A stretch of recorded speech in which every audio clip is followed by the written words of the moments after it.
You're listening to Random Rhetoric with your host, Chris Collin.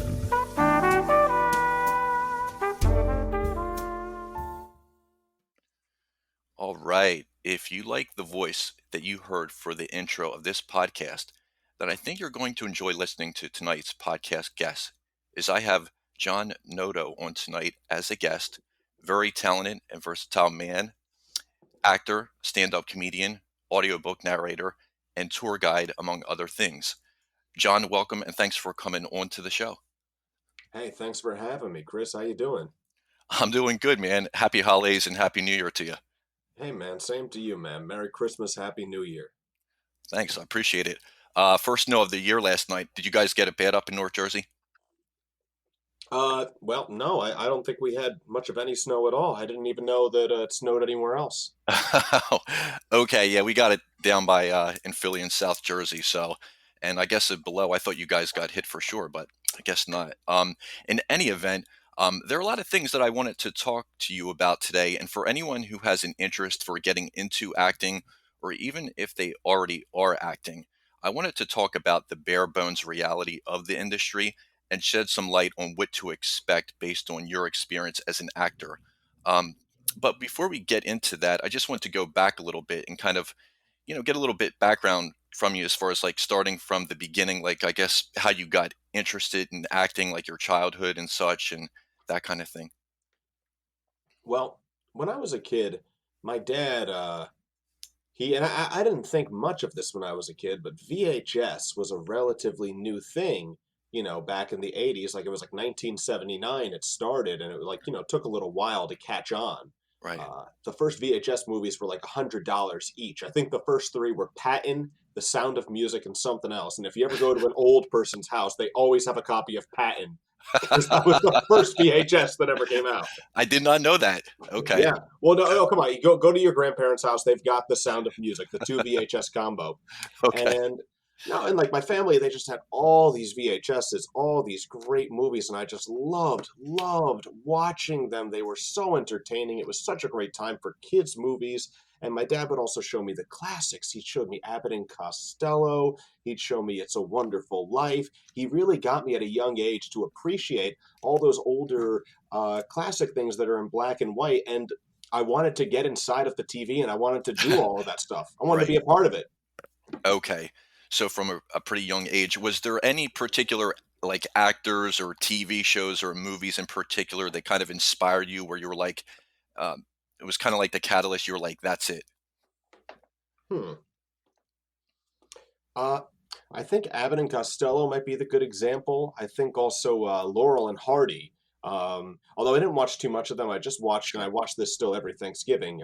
March of the Wooden Soldiers.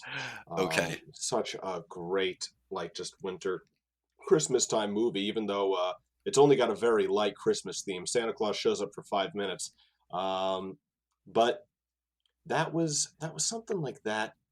What? Oh, okay. I'm so glad you asked this question. It seems almost embarrassing to say it today, but the guy that made me like really like, okay, that's it. I have to be a part of this and do this stuff was Adam Sandler. Okay. Yes. Very funny. Any particular movie? Billy Madison. Yeah, there you go. So you prefer Billy Madison over Happy Gilmore, or is it like that's always a question I ask one? Well, that's a great question to ask. I go back and I watch Happy Gilmore is obviously a classic. I go back and I watch it, and to me, a lot of the timing is off. I feel like I feel like something's off with the jokes. I don't think it aged as well as Right. Billy Madison did. Okay. Billy Madison, like I just totally get it. Like he pushes the guy over on the bench, and the guy's like, "Did you see that guy's balls? Right. Yeah, they were weird looking." It's just such a great product of its time. It's so weird, and it's great. I think looking back at Happy Gilmore, Christopher McDonald, Shooter McGavin, Yeah. holds up way better than Adam Sandler does with that Oh movie. yeah. I agree Mhm. with you there. I think he actually made that movie. I always tell people that for sure. So Adam Sandler, very cool. What I was going to ask you too, John, I was going to ask you about your background as far as school, like theater school and stuff, where you went to and such. Yeah, yeah. So I majored in theater at Rutgers University. Now, this is not the famous Mason Gross. This is Okay. actually the theater department, which sadly, probably as a result of COVID, is just no more. Actually, earlier a few months ago, my I got a message that my old major was shutting down. It's no longer being offered. And Okay. when you have all these schools that just hop on to online classes only, Yeah. Matt, who the hell wants to take the theater program? Sure. Absolutely. Yeah, I agree. And I was checking out your website too. It says you went to Second City in Chicago. Is that correct? I did. That was very brief, though. I only took. I was only there for like a week or two. Okay. But even still, that's very impressive because, that's a lot of well-known, like SNL alum go there. For you, was the process, even if you went for a week or two, was it still, what was the process as far as like, did you have to get a lot of um, your mentors and theater people write you recommendations, or how, No, stringent was not it? for this. Not for this very brief class. That they will. These improv studios, they will take everyone for level one, Right. and level 3 or 4. Honestly, if you're terrible but you've got a recognizable name, they will keep taking you. Like Okay. when I went to I don't recall anyone famous at Second City, but when I went to UCB one time around, there was this guy who had a YouTube channel. Like every video had 1 million hits, and it Yeah. was like Disney princesses singing or something like that. They're all Disney princesses. Every fucking thing on the internet is just Disney princesses reimagined as Yeah. like Marvel superhero. Like I don't get it. Yeah. Um, I'm just too old for that shit. I don't know. I just missed the cutoff. But Yeah. and then another time it was there was a lady. She was like a WWE diva, and Okay. she was like on TV regularly. And if they they're just going to keep taking those people because they've already got a name, and that's just going to advance the business. The Sure. business, I would say, with all the improv schools, has overtaken the art. Okay. And I was going to ask you, what types of improv did they teach you that you did not learn in regular theater, if any? I don't know. Well, there wasn't really much of a focus on improv, like improvisation, Right. ends up getting taught in some way or shape or form at the theater school or at the Esper Studio, which is, at the theater school, it was kind of like, okay, well, you can do whatever you want here, so make something up. Sure. And at the Esper Studio, it's, it was the Meisner technique. It was scenarios like I'm coming home, and like the actress who's playing my wife, she has to confess that she's cheating on me, and I'm coming home. I'm coming home with the fact that I just got a promotion at work, and the dialogue just kind of flies from there. It's an improvisation, but it's Gotcha. not improv. And improv is you can treat it like it's a game. Yes, and is kind of the thing that links all these improv schools, and that they don't put too much focus on that at the other, because at the Esper Studio, this improvisation, you can absolutely say no. You should say no if you feel to say no, because you're creating a truthful scene as opposed to a something that you can sell as a piece of entertainment. And improv is yes and. So whatever you say to me, I say yes, Okay. and I add to that. Got it. Okay. Um, well, because speaking of Second City, Chicago, and I mentioned, I believe there was quite a few SNL members that went there. Did you ever consider trying to audition for SNL, or where? I mean, if you were, where would you even start to get, like um, that audition? Well, to get that audition, you have to have a good agent or manager who's connected with the casting director for SNL. And that was a Okay. thing at some point. Everybody was telling me I should get on SNL. Yeah. Um, with all respect to the great stuff that SNL has done over the years, Right. I haven't watched it in forever. Yeah. I don't think that they're the top standard for like what funny is Sure. anymore. And Yeah. I know the old saying, like the best cast of Saturday Night Live is the group that was on TV when you were in high school. Right. And Yeah. it's been a long time since that transition from Adam Sandler and Norm Macdonald to Will Ferrell and Chris Yeah. Kattan. It's been a while since that. Yeah. Um, they have like one sketch per year that'll be so good, like people will recommend it to me and I have to watch it. And Yeah. like recently, that they had that game show, Republican or Not, and like that one came to me and I said, well, this is actually relatively funny. But other than that, like I just I don't watch it anymore. Sure. Yeah, me neither. I'm right there with you, John. Um, do you prefer acting on TV and film as opposed to doing stage theater? I do these days. Okay. Um, I put a big focus on to me it was very important that I could make a career out of acting, and Right. I love theater. I majored in theater. I intend to do more theater, but a lot of the theater, I don't really like agree with the scripts or think I'm doing anything that great. Yeah. It just it tends to like have like these activist values, like it's like you can get like that there's a political message underneath all the theater shows, Yeah. and it's like I can get this from a Tumblr account. Right. I hear you. And it's just it's, I'll be honest with you. I read the script. It's like I wouldn't want to watch this. So even if like there's like a role that I can do so much with, like I wouldn't want to watch this. And that's partly because I do straight theater. It's not the big flashy musicals. And if the big Right. flashy musicals, you know, I don't do look. I don't do that stuff. And it takes up the most time and it makes the least money. Sure. I will do it in the future. I'd like to bring something back to I'd like to make theater back into the thing that I prefer to do the most because it's very freeing as an actor, Sure. and it's uh it's a great way to entertain people, and there can be a lot of truth in theater. Theater is important, but right now I just don't think anyone's doing that great of a job with it. I hear you. And as far as do you get less jitters on TV and film as opposed to being on stage when everyone's, watching you live? Is it kind of where do you feel more nerves, assuming you feel any, as far as being anxious and kind of getting the jitters and such? Well, the jitters make you a better performer. At least Yeah. that's how I feel. Certainly more in theater.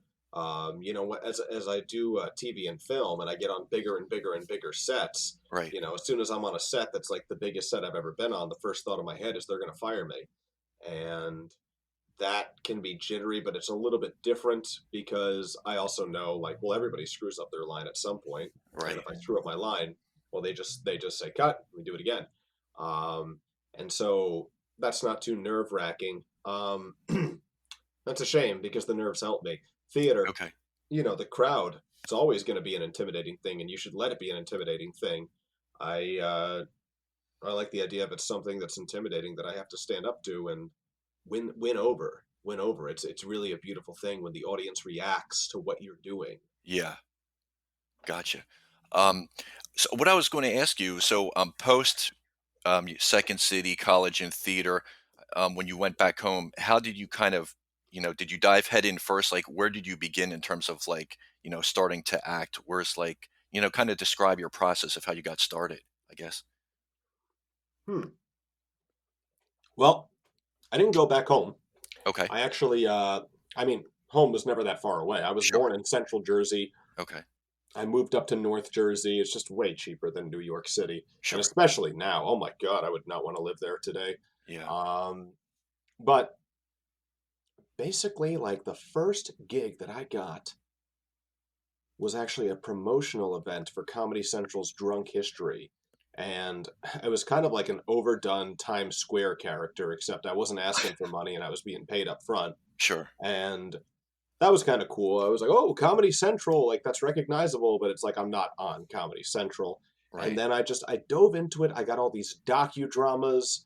And docudramas, that's the stuff on Investigation Discovery, Travel Channel, Oh, okay. History Channel. And that's like kind of like the introduction to doing TV if you're a young actor.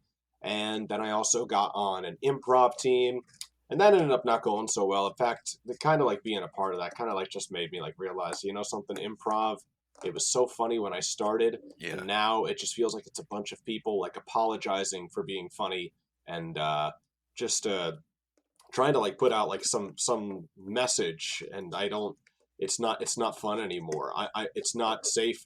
It's not a safe place for me actually to say whatever's on my mind because I think it'd be very abrasive to the Sure. people that do improv now. It's been boy, I hope it has a comeback, and I actually think it will, but Yeah. not for now. So I did an improv team. I was on and off with that. I did about 4 plays in my first year, maybe even one more after that, and So 4 plays, a whole bunch of docudramas. Oh God, I got a job doing commercials for a car dealership. And at first it was like, oh my God, I got a commercial. This is so great. Oh my Sure. God, I have consistent work as an actor. Everybody was so jealous of me. But Yeah. like looking back, it's like, oh, okay, it's a local car commercial. Yeah. That's not like I'm not even really like I don't want to show that to people, but if you track them down, um, I'm not like that in real life. You can tell it from now. Uh, Sure. yeah, so stuff like that, and that was really the first 2 years of me as an actor. But I kind of like adulthood really hit me in the face, and it dawned on me, my side job of like substitute teaching and being a waiter, it just wasn't. It was not paying the bills, and I was having some personal difficulties. So I said, you know what, I need to take a break from acting, Mhm. and I need to focus on getting a new job to support me. Yeah. And that's what led me into tour guiding. And that's what pushed me away from acting for a couple of years. Yeah. And that's what ultimately led to me getting back into acting at the start of 2020. Right when pretty much around the time COVID hit. I started getting back into it just before COVID, Okay. and unaware of like what was going to happen that year. Yeah. Yeah, I hear you. So what I was going to ask you, John, too, for people basically who are just starting out and want to get into acting, whether they have a theater background or no theater background, what would you say are just like the initial kind of baby steps you would recommend just to kind of like, would you recommend them getting like professional photographs, like resume, demo reel classes, that kind of thing for just people starting out? Well, there's two things. There's how you're going to get into this business, and there's also how you're going to be good. Yeah. I would advise people to make an effort at being good. And if you're younger or if you're patient, I would focus on being good for a little while. Yeah. And I would enroll at a conservatory, and especially one in New York City, William Esper Studio, HB Studios, Neighborhood Playhouse. Don't fall into all this drama bullshit. One's better than the other. I mean, Yeah. they've got their ups and their downs, their advantages. Terry Knickerbocker Studio is good as well, although they'll Okay. probably kill me at the Esper Studio that I just said that. Uh, rest in peace, Bill Esper. God bless you, Susan. I love you all. Um, but I would also say do not pursue acting through a degree program. Okay. Don't do it. And in the past, I'm supposed to say, unless if you get a scholarship, and I guess if you get a scholarship, then okay, why not? Right. Um, but you probably won't.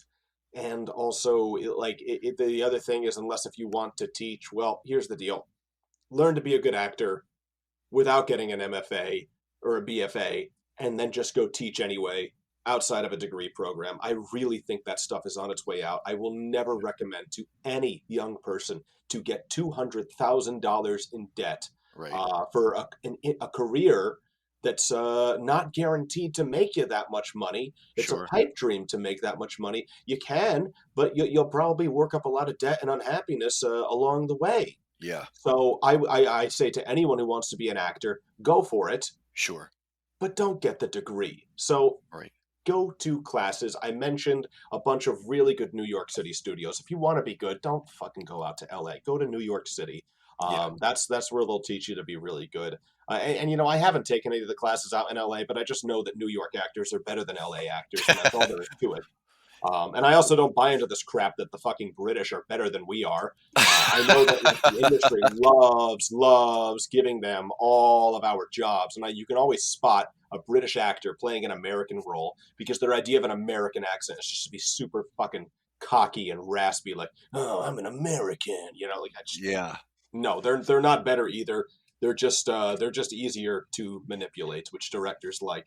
Now, getting back to and that's my opinion of all British people. Okay. Oh man.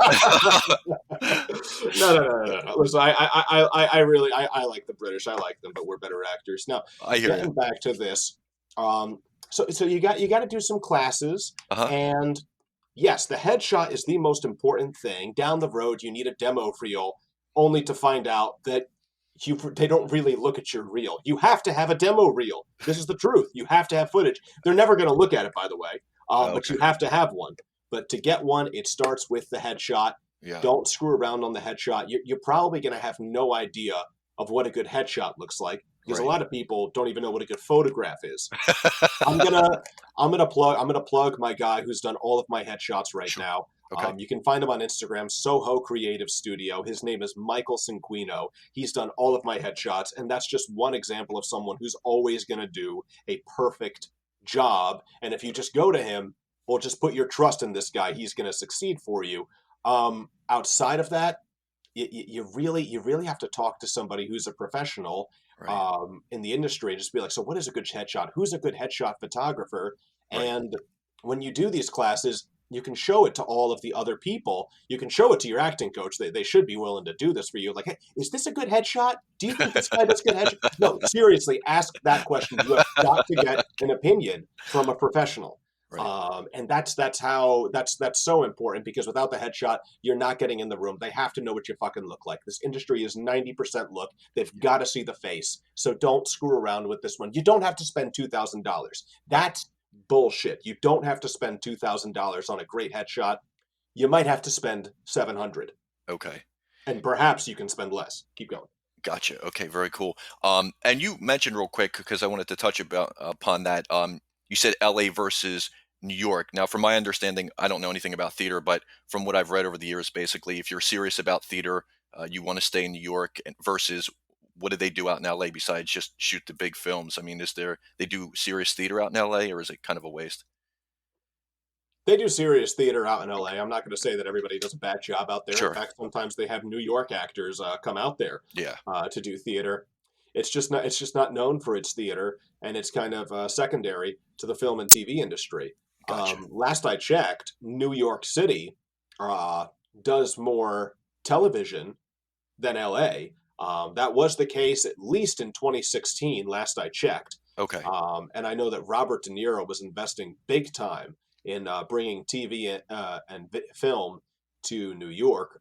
Bill de Blasio, he definitely did some tax credit stuff. I couldn't even tell you what it was, but he did some tax Sure. credit stuff to keep filming in New York City. So it definitely picked up over there. And as far as film is concerned, if you're looking to do serious film, they do tend to cast far and wide for that stuff.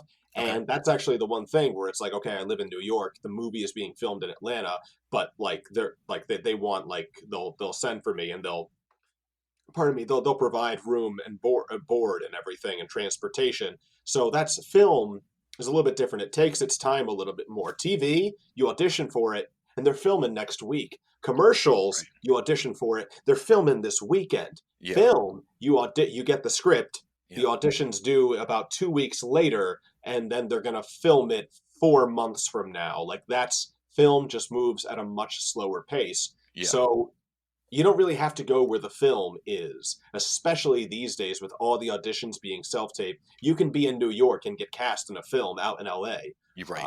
Yeah. Gotcha. And how does for people who are just especially starting out, how does one even get an agent, and what would you say differentiates a good agent versus one who sucks, basically? Okay, well, a good agent is someone who's going to put you out for auditions that you can't get on your own. Right. Um, I happen to have, I'm with management called Arcos Management. Arcos. Yeah, managed by a wonderful woman whose name is Kat Arcos. Okay. And I am going to tell you how I got my manager, who, as far as you're concerned right now, and I will explain the difference, you can, Sure. as far as like the general like non-acting public is concerned, you might as well just tell them it's the same thing. Okay. An agent will get you auditions. A manager handles your overall career, but Okay. these days will also get you auditions. And Okay. I do recommend starting with a manager Oh. who can definitely spend a little bit more time with you. Okay. You can have 50 agents Right. and one manager. You can only have one manager. That's part of the contract. Got it. The only way you would have more than one manager is if you had an agreement from the beginning. Like, let's say I had to talk with my manager. I was like, okay, you don't do audiobooks at all, and Mhm. that's a part of my career. Can we Right. get it written into the contract from the beginning Right. that that's a separate thing? And she definitely heard me out on that one, and we made an agreement that, like, she's going to push for me to get audiobook work, and there's a 6-month out clause with that. But then everything else, all of my commercials, my print, my voiceover work, that she does get a cut of everything that I do, Sure. absolutely everything that I do, whereas an agent only gets the 10% of everything that I get through them. So that's the advantage. A manager can help you get an agent. Now, Okay. I'll tell you how I got my first agent, who that didn't go so well, but this is what most actors will end up doing, and I would only say to do this if you couldn't find anything else. Okay. It's meet and greets, casting networks, um, Actors Connection, Actors Green Room are the three that I know of. Okay. And you, pardon me, let me just calm down my throat. Sure. Um, those are the three that I know of. And you basically pay money to get seen by either a manager, an agent, a casting director, or sometimes like an independent filmmaker, something like that. And they will see you. They will usually make a request to come in with commercial copy, or they'll give you commercial copy, or they'll give you sides, or whatever it is that they actually read for, and then they get to see you. Now, Okay. here's the deal. You and I both know that if somebody, like my job, is to find actors that can make me money, and you're an actor who's paying me money just to see me, well, Right. the truth is, I'm going to kind of look down on you for doing that. Right. A lot of them are just taking your money. Right. They knew from the moment you signed up. They don't need another 5'3" redhead. Yeah. You know, we've Yeah. already got a 5'3" redhead, Sure. and there's not too many auditions for those. Okay. We don't see anyone requesting your type right now. There's too many of your type. Your Yeah. type is popular, but we got a guy who's better at that type. They already know that from the beginning. And a lot of people are going to get frustrated. They're going to feel betrayed. They're going to feel taken advantage of. But if you've got nothing else, that is your only angle, and you got to grit your teeth and bear it, Okay. because that's the most direct and obvious way to get seen. Gotcha. Outside of that, outside of that, here's how I met, and that's how I met my first agent. Didn't go so well in the long run. My manager, who I got this past October, and I'm extremely happy with, I met her because her husband cast me. In fact, she was the casting director for this film. The story is simply luck, or should you be like me, an act of God. That's what I say. That's Yeah. what I say. God was looking out for me on this one. Sure. I got cast in her husband's film, a movie called Fade. I just saw Uh, that, by the way. Very, oh yeah, I just saw it like a night or two ago. Very interesting. thank you, You looked thank like you. you Well, had a I'm lot of glad. fun on that. I don't mean to sidetrack you. We can talk about that later, but Oh, um, sure. Well, we can definitely talk about Fade right now. Fade is just an sh- absolutely awesome movie. If you sure. type into YouTube right now, everybody, Fade, Lionel Severino, and his name is spelled how it sounds, you will find our movie, Fade. It is absolutely fantastic. I really recommend it to everybody. It was a huge hit. All of the film festivals that it played at the Chelsea Film Festival, the Dominican Film Festival, a few others on top of that. It was just an absolutely great experience to be a part of that character that, I don't get called in for so often, but I had a lot of great ideas with. And I'm just really proud of the work that everybody put into that movie. So I won't give anything away. I think you'll find as you're watching it, it's very lighthearted and fun. Yeah. Uh, and these days it's tough to fight for people's attention. Right. Just make me a promise if you're going to watch it. Stick around till I show up, and hope you enjoy what happens. Where did they? I'm just curious. Where did they film that? By the way, was that North Jersey? That was North Jersey. That was a barber shop in Jersey City. Okay, got it. It looked like you guys, because I saw the outtakes at the end too. It looks like you guys. I can tell you had a lot of fun on there. I was curious how many, approximately how many days did that take to film? That short film, Huh? about 25 minutes, it was about two 16-hour days. 2, 6. Okay, very cool. 16 hour days. Were they fun to who work with? Those guys, they look fun. they were so much fun to work with. And his wife, Catherine Arco, she made dinner for all of the cast and crew. Okay, Oh my goodness, wonderful, wonderful Dominican food. sure. Just absolutely great stuff. And everybody just came together. We were all very supportive. The guy who played the barbershop owner, his name's Juvian. He was actually he also helped work out all of the stunts on the film. Okay, Uh, yeah, and for those of you who just start watching the film, you might think there's stunts in this movie. I'm just telling you, watch the movie. You'll see what I'm talking about. yeah. But movie comes out, and I notice, well, the movie's finished, and I notice, oh, his wife is a manager. Uh-huh. And I think, do I want a manager? Do I need a manager? Is that a good idea? Should I just go for an agent? Do I even need an agent? What am I doing? Right. And I noticed that she specialized. It was primarily minorities, Black, Hispanic, Asian American actors, and I thought, well, okay, well, I'm not gonna like see about getting in with that because Right. that's this. It sounds like that's not for me. Right. And we show up at the premiere, and I actually brought two young NYU students who I got to know through working on student films with me to that. And I just said, oh, I'm going to do great. I'm going to introduce them to all the different people who, Hmm. make stuff happen so they have some connections. Sure. And as I was doing this, she actually mentioned to me, John, I thought you had an agent and a manager and everything. And I said, well, no, I don't. I don't have an agent. My agent dropped me a few months ago. Hmm. And she said, like, well, I know that you're great, so come speak to me. And from the looks of things, she does specialize in minority talent. It doesn't mean that she's exclusively minority talent. And that's something that actually makes perfect sense. When you're I understand. I'm not like against anybody who wants to do something just for Black people or just for Hispanic people. But what you have to understand is if you're, let's say, a 6'3" Black man who's Uh-huh. bald and he has a really thick beard, Hmm. and then one day a new actor comes into your agency, it's a 6'3" Black man who's bald and he has a beard. Uh-oh, Yeah. because that guy's going for all the same stuff you're going for. Right. Um, so if they take in somebody who's not really in that category, he's not really. That's not really. That's something that's work that's out there that can help boost the agency or the management company. That's not really getting in the way of all of the other actors that they've specialized in. So there's really no reason not to have a diverse set of talent, even if you want to specialize in a certain type of talent. So we eventually set up the meeting. I needed time to think about it.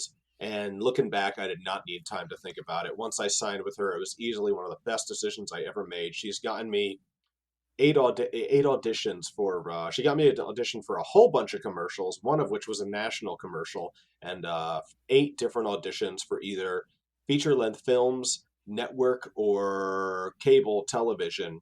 And Okay. it's got me really, really feeling good about.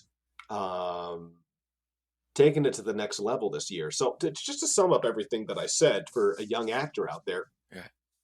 the best way to get representation, agent or manager, that's both called representation. Best way to get representation is to get cast in the film of Hmm. an agent or manager's, they're directed by an agent or manager's husband. Okay. Now, that's extremely ridiculous, the sentence that I just said. Obviously, there's like just so many extenuating factors.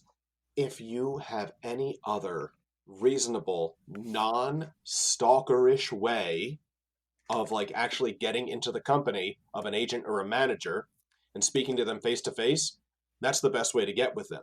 Okay. If that opportunity is not, and also talking to other actors, talking to an actor that you wouldn't be a threat to. So for example, you're a 5'3" Asian man and you're talking to a 6'7" Hispanic woman. Can you get me into your agency, friend? Right. That they will likely say yes to that. If you're literally their double, they're not Right. going to want to get you in. So three Sure. best ways: meeting an agent or a manager in a non-stalkerish way and Okay. presenting yourself to them in this natural setting. Set number 2, meeting an actor and being recommended to their agency by them.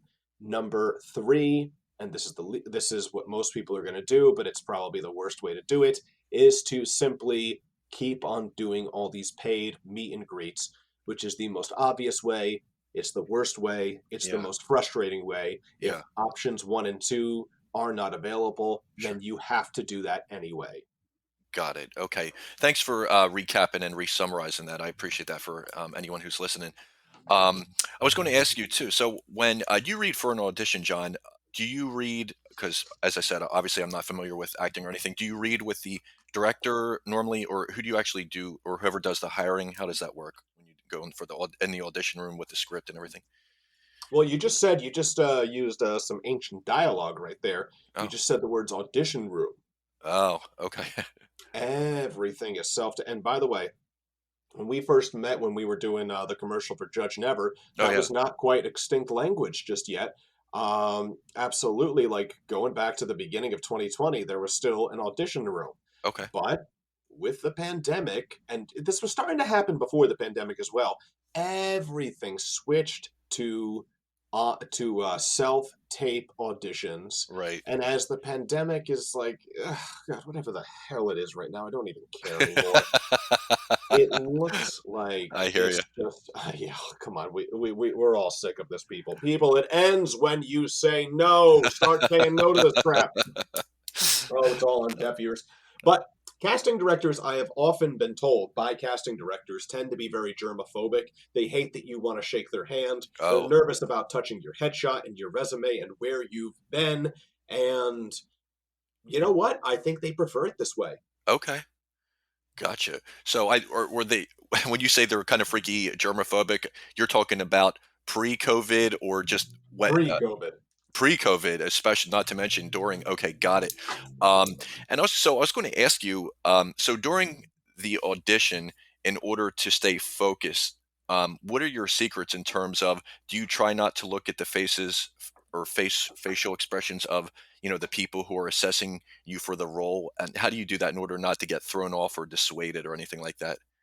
So something else I'll tell you about the self tapes. It's not like a live stream where they're watching me do the audition. They just get the end result of what I make at home these days. So in the older days when they were in the room, Yeah, absolutely do not look at the casting director. They don't want to be a part of the scene. They want to be like a fly on the wall, right, appreciating the scene as if they don't exist. So it's not even a matter of like don't look at them to improve your performance. That's obviously true. sure, But also you don't want to make them feel uncomfortable. You're doing this scene here where you yell at your father who abused you when you were a child. You think the casting, yeah, casting director doesn't want that directed at them. So I- there yeah, will be a reader in the room for these older things, and you will face the reader and speak to them got and it. go off of whatever little, often very little, facial expressions they give you to respond and react to. But the producer, the cameraman, the casting director, they are a fly on the wall. They don't exist. Gotcha. Okay, interesting. I did not know that. And as far as is it beneficial, would you say, for beginners just starting out to basically go in all auditions, no matter what they're offered, not be picky about it? Yes. Absolutely. Okay. And what about if they're kind of starting out and they're bombarded with auditions? How do you recommend picking the good roles that could lead to something versus a total waste of time? Well, you just described that the actor is brand new and starting out. So Or I guess you're going to not even identify. necessarily brand new. It could be brand new, or just even if you have experience, like and you're bombarded with roles. I guess kind of how to cipher out the good versus the bad roles. If you can actually have this problem that you have so many auditions Yeah. that are, first of all, don't submit. There's a certain point in time where you stop submitting for everything, Okay. and don't at a certain point in time where it's like, okay, if you really like just wouldn't want to do this audition, Yeah. don't submit for it. Now, if you actually hold that standard of I'm not going to submit for student films anymore because you know what, I just feel above student films. I don't even want to do them. Yeah. I don't even want to do them if there's nothing else available. Well, Right. then hold yourself to that standard of Sure. don't submit for them, and then you'll never have a problem. At that point, if you've really like just got, let's say there's this fictional scenario, you get two auditions, they're both doing 20 minutes and they're both going to take 20 minutes to make. I would choose the one that could advance your career more over the one that will pay you more money.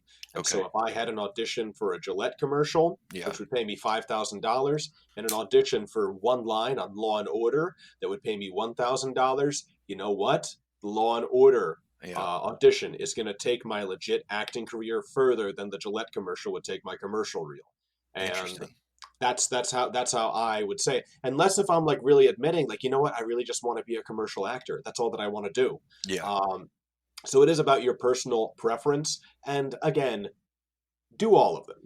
When you get an audition, do it, and don't unless if you find out something really disturbing, like you apply for an audition, you get it, and they're just like, okay, there's full frontal nudity, and it's like, okay, well, I did not know about that. I'm not willing to do that. Yeah. Have standards, personal values, morals, and hold to them. Do not be manipulated. Do not let anyone force you into doing anything that makes you uncomfortable. Sure. Many actors have had those experiences, and you don't necessarily have to go through with that to be an actor or to be a successful actor. Stand up for yourself, stand up for what you believe in. Don't participate in something that feels like pornography to you. Yeah. You don't have to do that. And I say that absolutely to men, because they have that same issue will apply to you. It is not something that just applies to women, but I do say it especially to women. Like there's no reason for a student film to have full frontal nudity. Sure. And you don't have to do that to advance your career. In fact, doing that for such a low budget project will damage your career. Gotcha. Interesting. Thanks for sharing that. I was going to ask you to kind of going back to what you were speaking about a little earlier. I was going to ask you your thoughts on freelancing and working for multiple companies versus being permanently employed with one company due to perhaps you signed a contract. I don't know if what I just said makes sense, but maybe you can. Well, every actor is a freelance actor. I mean, I Okay. do. Now, when you get way further down the line, you can sign a contract with, say, Warner Brothers, a 7 picture deal. Sure. And this is much more advanced than where my career is at. You can sign like a 7 picture deal contract, and the contract would say, like, okay, you have to do 7 movies for us over the next 3 years. Right. And it might say, and you can only work for Warner Brothers over the next 3 years. Or it might just say you have to do 7, and if you can fit anything else in with any other company, that's the case. That's a good problem to have. That's way Yeah. down the line, and that's where most actors don't get to. I think you're talking about freelancing with agents, Right. Yeah. right? Which is something absolutely many actors will have that issue. So here's the deal. There's always the possibility that an agent will prefer their signed clients over their freelance clients. But if you're freelancing with commercial agents, you can have 11 commercial agents all fighting to get you auditions all at Okay. once. And sometimes they'll get very frustrated because they wanted to get you the audition, but the other agent that you're freelancing with got it to you first. Got it. And that's a great situation to be in. I know one of my old acting teachers, Gregory Korostashevsky. He's been in so many commercials. This guy, he's been on Orange is the New Black. He's been on a whole bunch of different TV shows. Great actor, great character actor. He's like, this very short Russian man with a thick Russian accent. And oh my goodness, he just, there's not too many people like him. Right. Not too many people like him. And so, like, because there's actually a need for those kind of guys in so many different shows, he actually ends up like having a lot of people fighting for him for work. If that's not your type, like you're a really unique guy and they're so desperate to have you, they will choose to freelance with you. Well, Right. signing is better.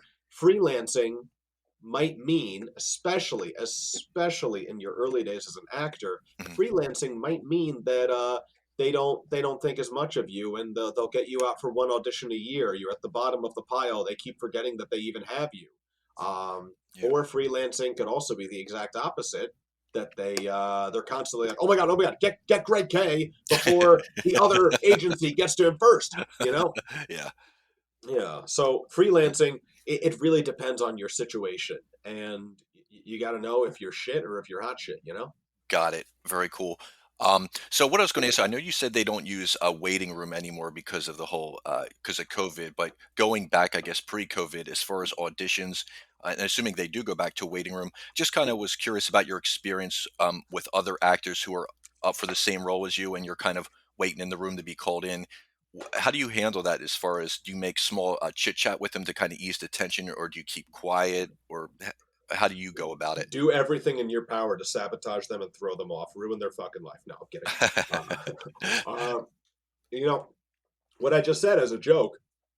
And you know something, that's just not in me to do that to somebody that like I just don't even know and don't even really know how much of a threat they are. Yeah, Some people will try to do that to you. Other times when they're reading for multiple characters, um, like we know that we're going to get paired up with a woman because it's a husband and wife commercial, and like, oh, there's the girl who may very well be my wife. They're going to pair me up with her. yeah, And they try not to pair you up at random. They'll pair you up with somebody that they think is the match for you. right. Um, you know, and you can make chit chat. Other times you will meet some like super condescending, awful people. Yeah, And other times, you know something, when it's really important, you should just focus on the role. yeah. If it's like a commercial audition, Uh-huh. I would actually say, socialize because it's more than likely going to be a personality thing when you get in the room. Sure. And you don't really need too much to spend too much time on. Go to geico.com today. That's like what the audition's going to be. It's like, well, you know something, just get yourself in a natural, casual state. Sure, why not? Talk to other people. You know something, when you're auditioning for like a theater production of Shakespeare, it's like you really have to work out these moments in your head. Stay focused on it, and if you're not the kind of guy who wants to like cram all this stuff right before the audition, stay focused on relaxing. Get away from the social circle. It Yeah, is going to come down to your personal preference. If the waiting room thing ever comes back, you yeah. will absolutely, at one point in time, meet some sort of asshole who just wants to sabotage you. Got it. And we talked once before a long time ago when I first talked to you and you were telling me about it. I think you said that that women in general are much more vicious with this competition. Like I think you told me that if they see like a pretty woman come in the waiting room for a role and she seems lost, they'll deliberately send her, down the hall to another door or something like that. So, is that what your experience is as far as with the women being worse than the men? Yes, Yeah. I would say that's and I quote like what other women tell me, Yeah. because in general when I was starting as an actor I wanted to meet all the other actors in the room. Hey guys, what's up? Shake your hand, shake your hand, shake your Sure. hand. All that stuff. And women would start to tell me these horror stories. And yes, they know that very often the prettiest girl is getting the part, and this other girl walks in the room, Yeah. and it's like like this is like the feminine. It could be like a feminine thing, like she's prettier than me. Yeah. Like, oh, but I've got a better chest than her. I've got a better Yeah. ass than her. That's exactly, well, like how they think, and they can get quite vicious with one another. Yeah. Women tend to be more competitive with each other than men in this Interesting. industry. Okay. I was going to ask you, do you feel that in the acting industry, both in film and theater, that it's more difficult, competitive, and challenging for women? And if so, kind of why? I was kind of curious about that. It is more challenging for women, um, because look matters Yeah, much, much more sure. for women, and very often it's we want this, the character, they'll start with something like, well, it's going to be a black girl, it's going to be a blonde girl, it's going to be an Asian girl. They'll start with something like that. It's not always just whoever's the prettiest. They kind of like start with something. And if the guy has been cast and he's 5'10", they probably want a woman who's between like 5'7" to 5'9", Yeah, because that's easier for framing. It also just looks better on stage, unless if you're going for a juxtaposition. That's kind of a separate thing when someone's cast first and you're casting around the first person. I don't need to go into that, yeah, but um, yeah, it is difficult, and a lot of women, they can get very, very, very self-conscious yeah, about their appearance, just working so hard to please, and I do feel terrible about it because I've met so many just absolutely gorgeous women yeah, who have struggled and very talented women as well, who have struggled so much in this industry, um, because of how, like, gosh, strict it is with a woman's look. Like, their eyes have to be like that perfect distance from her nose. Her nose has to be that Yeah. perfect ski slope and everything. Oh yeah. And just like, man, oh man, like I just did a commercial audition and I fixed up my hair. I Uh-huh. shaved my beard. I didn't put on any fucking makeup though. And I Okay. actually banged that out. It was a commercial audition. And again, those tend to be simple. They Okay. sometimes just want you to slate your personality. And I did that. That's the reason I was late to this today. I just banged that one out. No woman could ever do what I just did right before this podcast, that I said, oh, you know what? I don't think he's going to care if I'm 5 minutes No. late. Set up my lights, stand in front of the camera, say the line, put it on the computer, send it off to my manager. Right. No, she would have, imagine how much time they would have to Oh spend yeah. in the makeup room, Sure. just knowing like how an imperfection affects them. And I would love nothing more than to like gain some power in this industry and really, really, I don't want to sound like a male feminist because I think they're all retarded, Sure. but just to give women just a better shot at really being on the screen, being on the stage, and doing something, and like something like really, you don't gotta look like all those women in the Hollywood movies. I Right. know I know that I see who you are, I see your talent, and I know you got something great, and really don't worry about the fact that you ran to this audition and like you didn't have time to put your makeup on and your career is over if I see that zit. I'm like I just I want to be the guy that says, you know something, I get it and I see what's underneath that little imperfection. Gotcha. You just mentioned, so you just did a shoot for a commercial before this. Did you get it done in one take, or did you do more than one take for that? It was a very very simple commercial audition. It's probably just a visual thing. There's probably no lines in this one, Okay. and I uh, I was able to do a handful of takes, but it was the audition was basically stand on the other side of the room, Uh-huh. walk up to the camera, and they don't say smile, but obviously smile if it's a commercial audition. Yeah. Hi, Jon Noto, 5'10". I'm able to self-report. You're able to what? You self-report, you said? Self-report. I have a car. I can drive to the shoot. Oh, okay. That's okay. Interesting. And you had mentioned too just a few minutes ago, assuming that, waiting rooms pre-COVID with the waiting rooms, is it beneficial in your opinion to be called first into, say there's like 10 guys waiting in the room.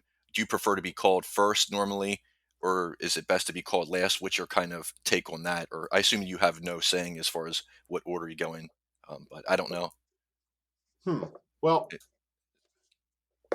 for some auditions, the order is based on when you got there. oh, okay. For other auditions, the order is based on this was your time slot. Okay. And if you show up earlier than your time slot, there's a good chance somebody showed up late and they'll just be like, oh, come in now, come in now. And there are other instances where your time slot is 6:30 and you're still not getting seen until 8 o'clock. Um, Yeah, I want to be seen as early as I feel prepared. sure. And it's the best combination of early and prepared.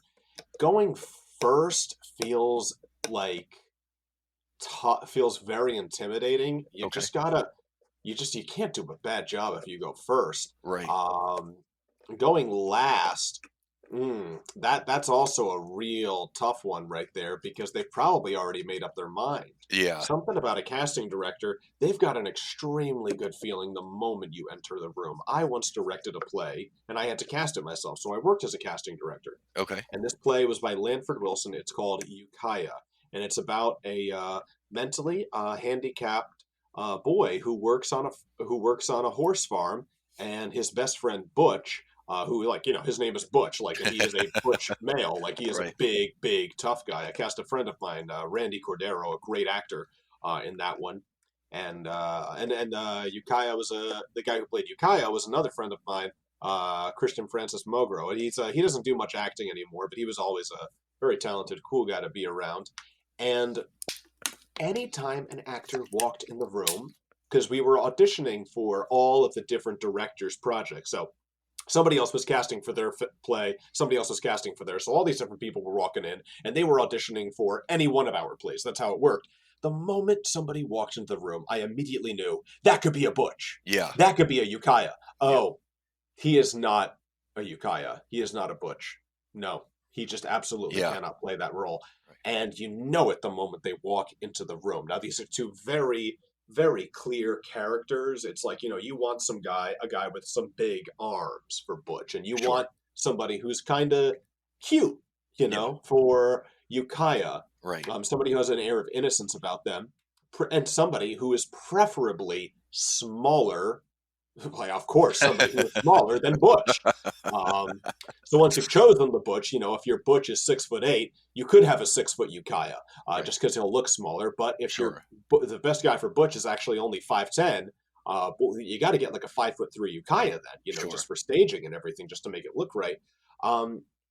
So that's the casting process, and you shouldn't think too much. Don't spend any time thinking about, oh, I went first, that's bad luck. I went last, that's bad luck. Yeah. I mean, look, I guess closer to the middle is Yeah. better, or the early half of the middle, if you Yeah. want my opinion on what's Okay. the best.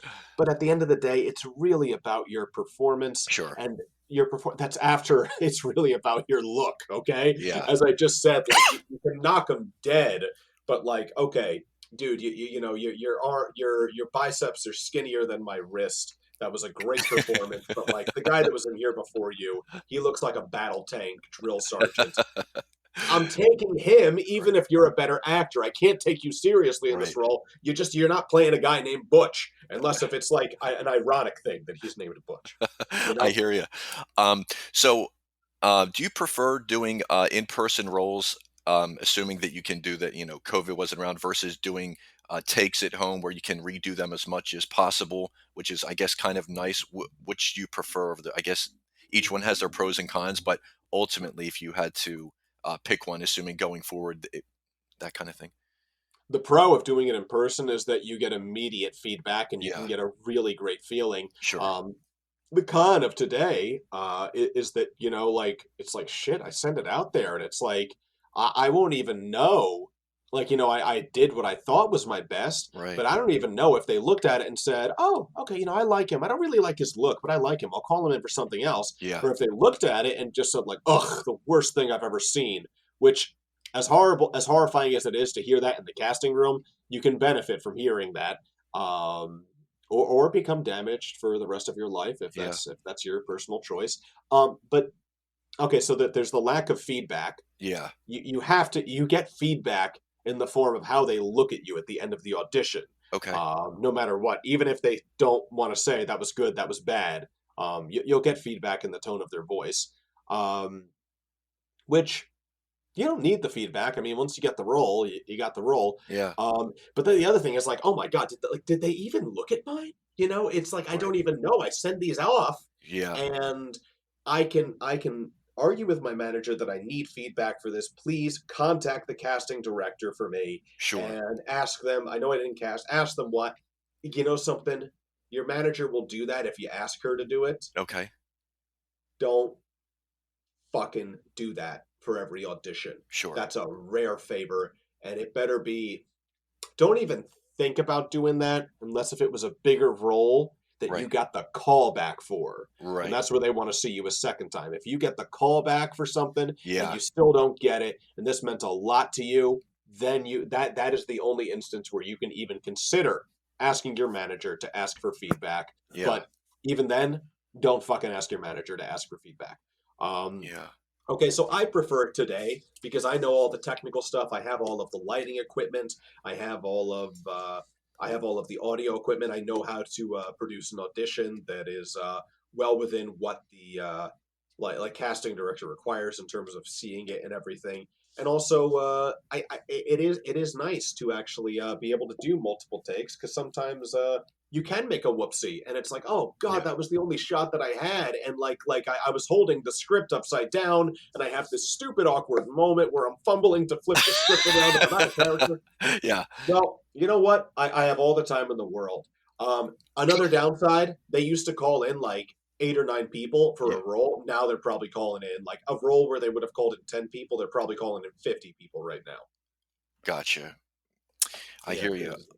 because So I was going to ask you this too, because for anyone who's interested, once they get into acting at some point, how does an actor obtain a SAG card? And are there any prerequisites or anything like that? Because I was always curious about that. I'll tell you what it was last I checked. Okay.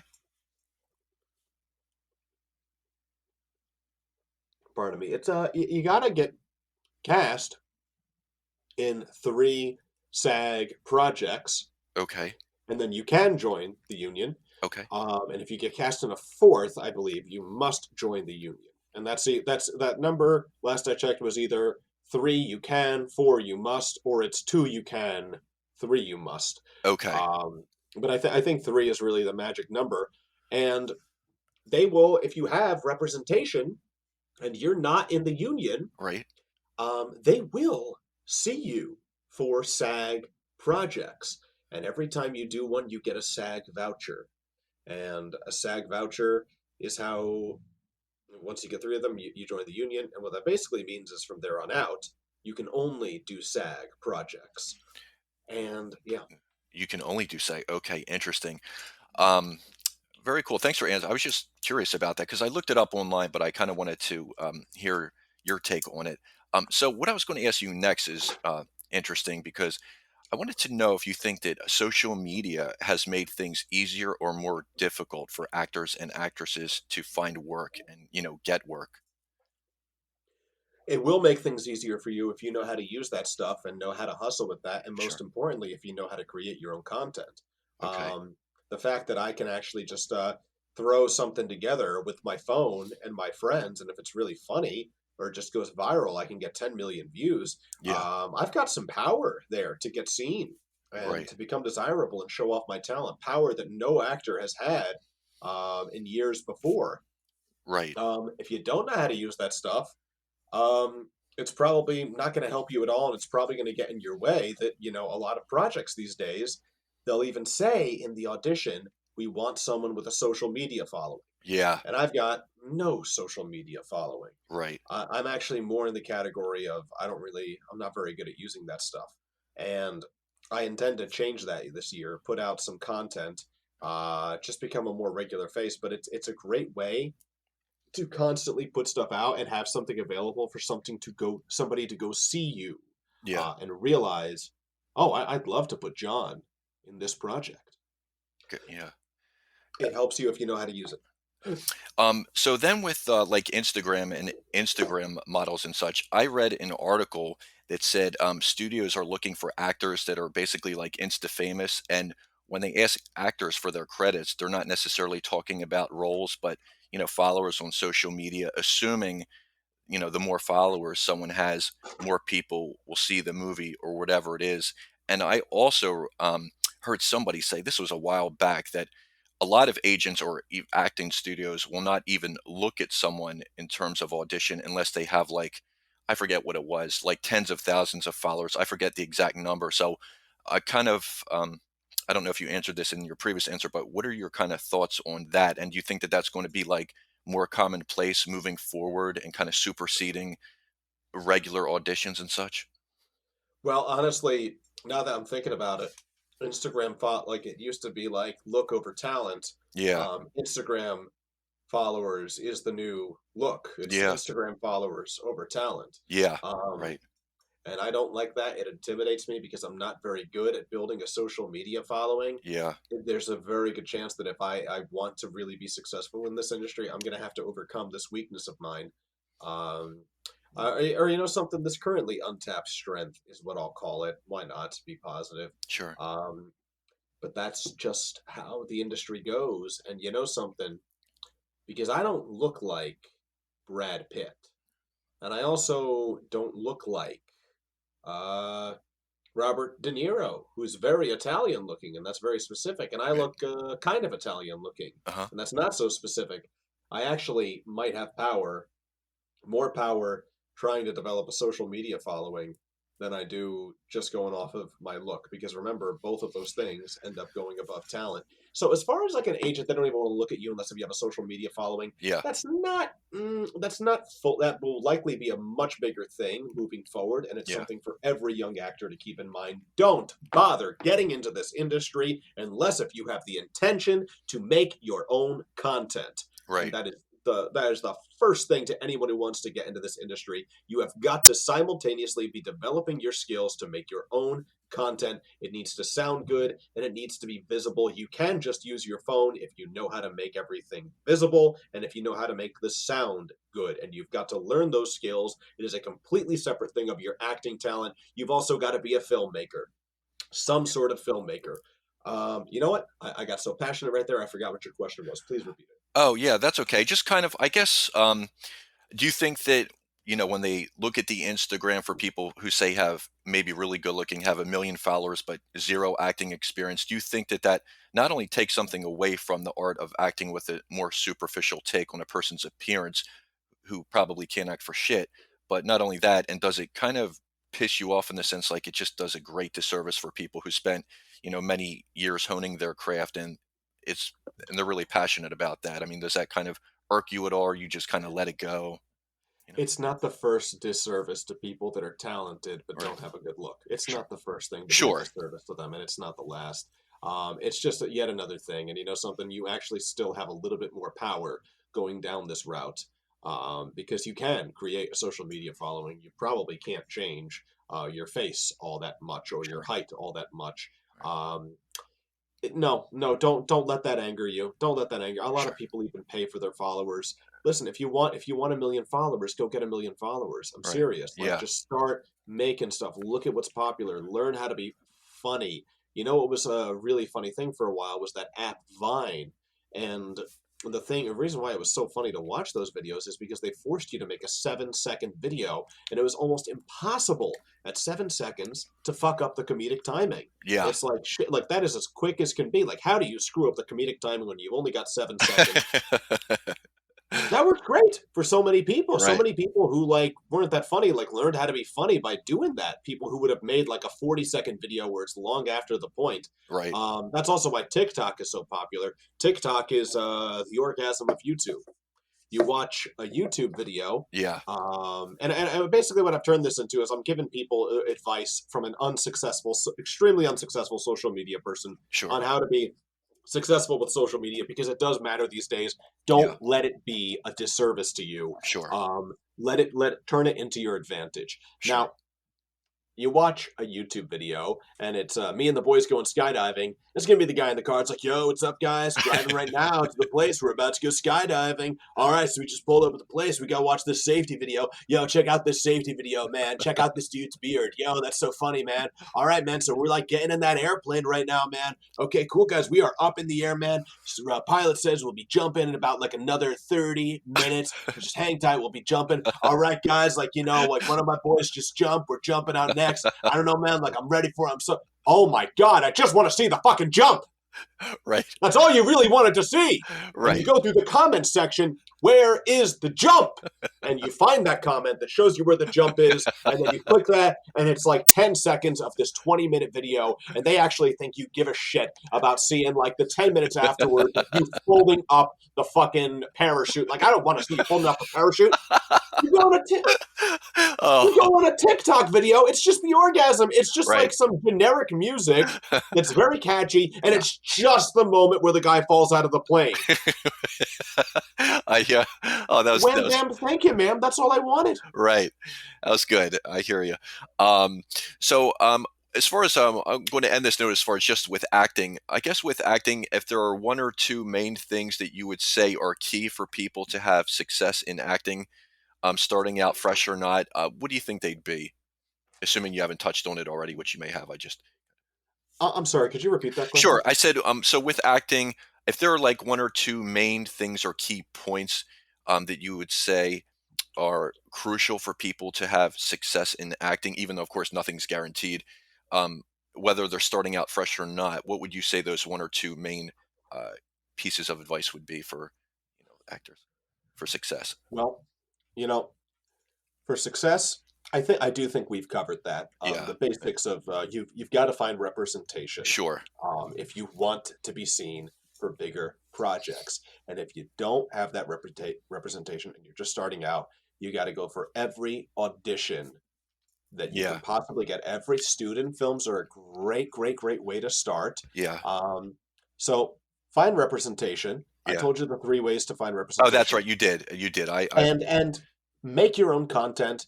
Audition for anything that does not sacrifice sure. your values. Yes, that's very important. Again, there's no reason to do nudity in a student film. Sure. I just have to like say that so many times to all of these poor young actors and actresses who get manipulated and Yeah. thrown into bad situations. Yeah, Gotcha. Okay. but So for talent, let me just say one other thing. For yeah, talent, sure. pursue training. Hmm. The good schools are in New York City. It's the conservatories, not the universities. For the love of God, don't spend that money, even if Okay. it's your dream. If it's Juilliard, maybe you should go to Juilliard. Yeah. But you can. Most successful actors have not gone to Juilliard. Just keep Cons- that in mind. Um, Gotcha. Pursue training and have a sense of truth. Know how to relax the body and pay attention to what the other person is saying, because everything you're going to get as an actor, every unique thing that surprises you and lets you be natural, is going to come from them, even if they're not doing such a good job. That's my Right. advice. Gotcha. All right. Thank you. So moving on to your stand-up career. By the way, I did rewatch your clip from your stand-up, which is very funny, by the way, and it's on YouTube for anyone who wants to see it. It's a little snippet of your comedy thing. So you had mentioned in that skit too the whole thing with the serious face and people. I was just kind of curious with the whole serious face bit. Is that actually something that growing up in your most of your life people say you have too serious of a face, or is that something? Is that your own take on it? I would say that 99% of the misunderstandings and issues I face in society come from the fact that my I believe women call it resting bitch face. Yeah. Well, Right. I've got resting Mike Pence face, and I have a very serious face, Yeah, and I have a very I have a lot of potential for vocal variety. I can sure. change my voice to a lot of things, but in general, if I'm being natural, if I'm being relaxed, this is what I sound like. And to some people, that sounds like a robot. To other people, it sounds like Brian the dog from Family Guy. Yeah, To other people, it sounds like an announcer's voice. Well, I don't try like very hard to like relax as much as I can right now. yeah. This is really what I sound like, and I don't have a natural smile. I actually have a natural frown. Mhm. And to some people, it's just like I don't know why you're looking at me like that. Like I did. It's like no, this is just my face. I swear to God, I'm not angry. I'm actually giving you my full attention right now. I swear to Y- God, that's all this expression means. Do sometimes people think that you're pissed off at them? Is that what it is? Or like, John, what's the deal? Why are you upset? Are you pissed at me? Has that come? You get that a lot? Yes. You do. Okay. Interesting. Because I never even really picked it up until like, you had mentioned it, and it's something that but that's interesting that how you incorporated that. It's very funny in your stand up. Speaking of which, how did you even get into stand up initially? Were you already an established actor, or how did you kind of venture off into trying stand up and such? I wouldn't call myself an established actor. I've got a ton of work ahead of me. Okay. I've never been an established actor. Okay. As far as the bigger projects of this industry are concerned, I was in the middle of like my break from acting, where like I was just getting so much money from tourism. I was so Yeah. happy with that, and it was like, John, you're focusing on Plan B. Get back to Plan A. Get back to Plan Right. A. Yeah. And it's like, okay, so how do I get back into acting? Because I don't want to do it exactly how I did it before. Let me try stand-up comedy. Okay. Um, and I struggled a lot at first because I just didn't quite know how to be funny Right. in this setting. I know how to tell humorous stories, but a humorous story is not good stand-up comedy. In fact, a humorous story probably has like one or two funny moments in Right. like, about 2 minutes of talking, where Yeah. stand-up comedy is like, no, dude, get to the point. Make them laugh. It's been 10 seconds since they laughed. Yeah. Fucking make them laugh again. Yeah. If they're not laughing within 10 seconds, man, you better have a big laugh coming up. Yeah.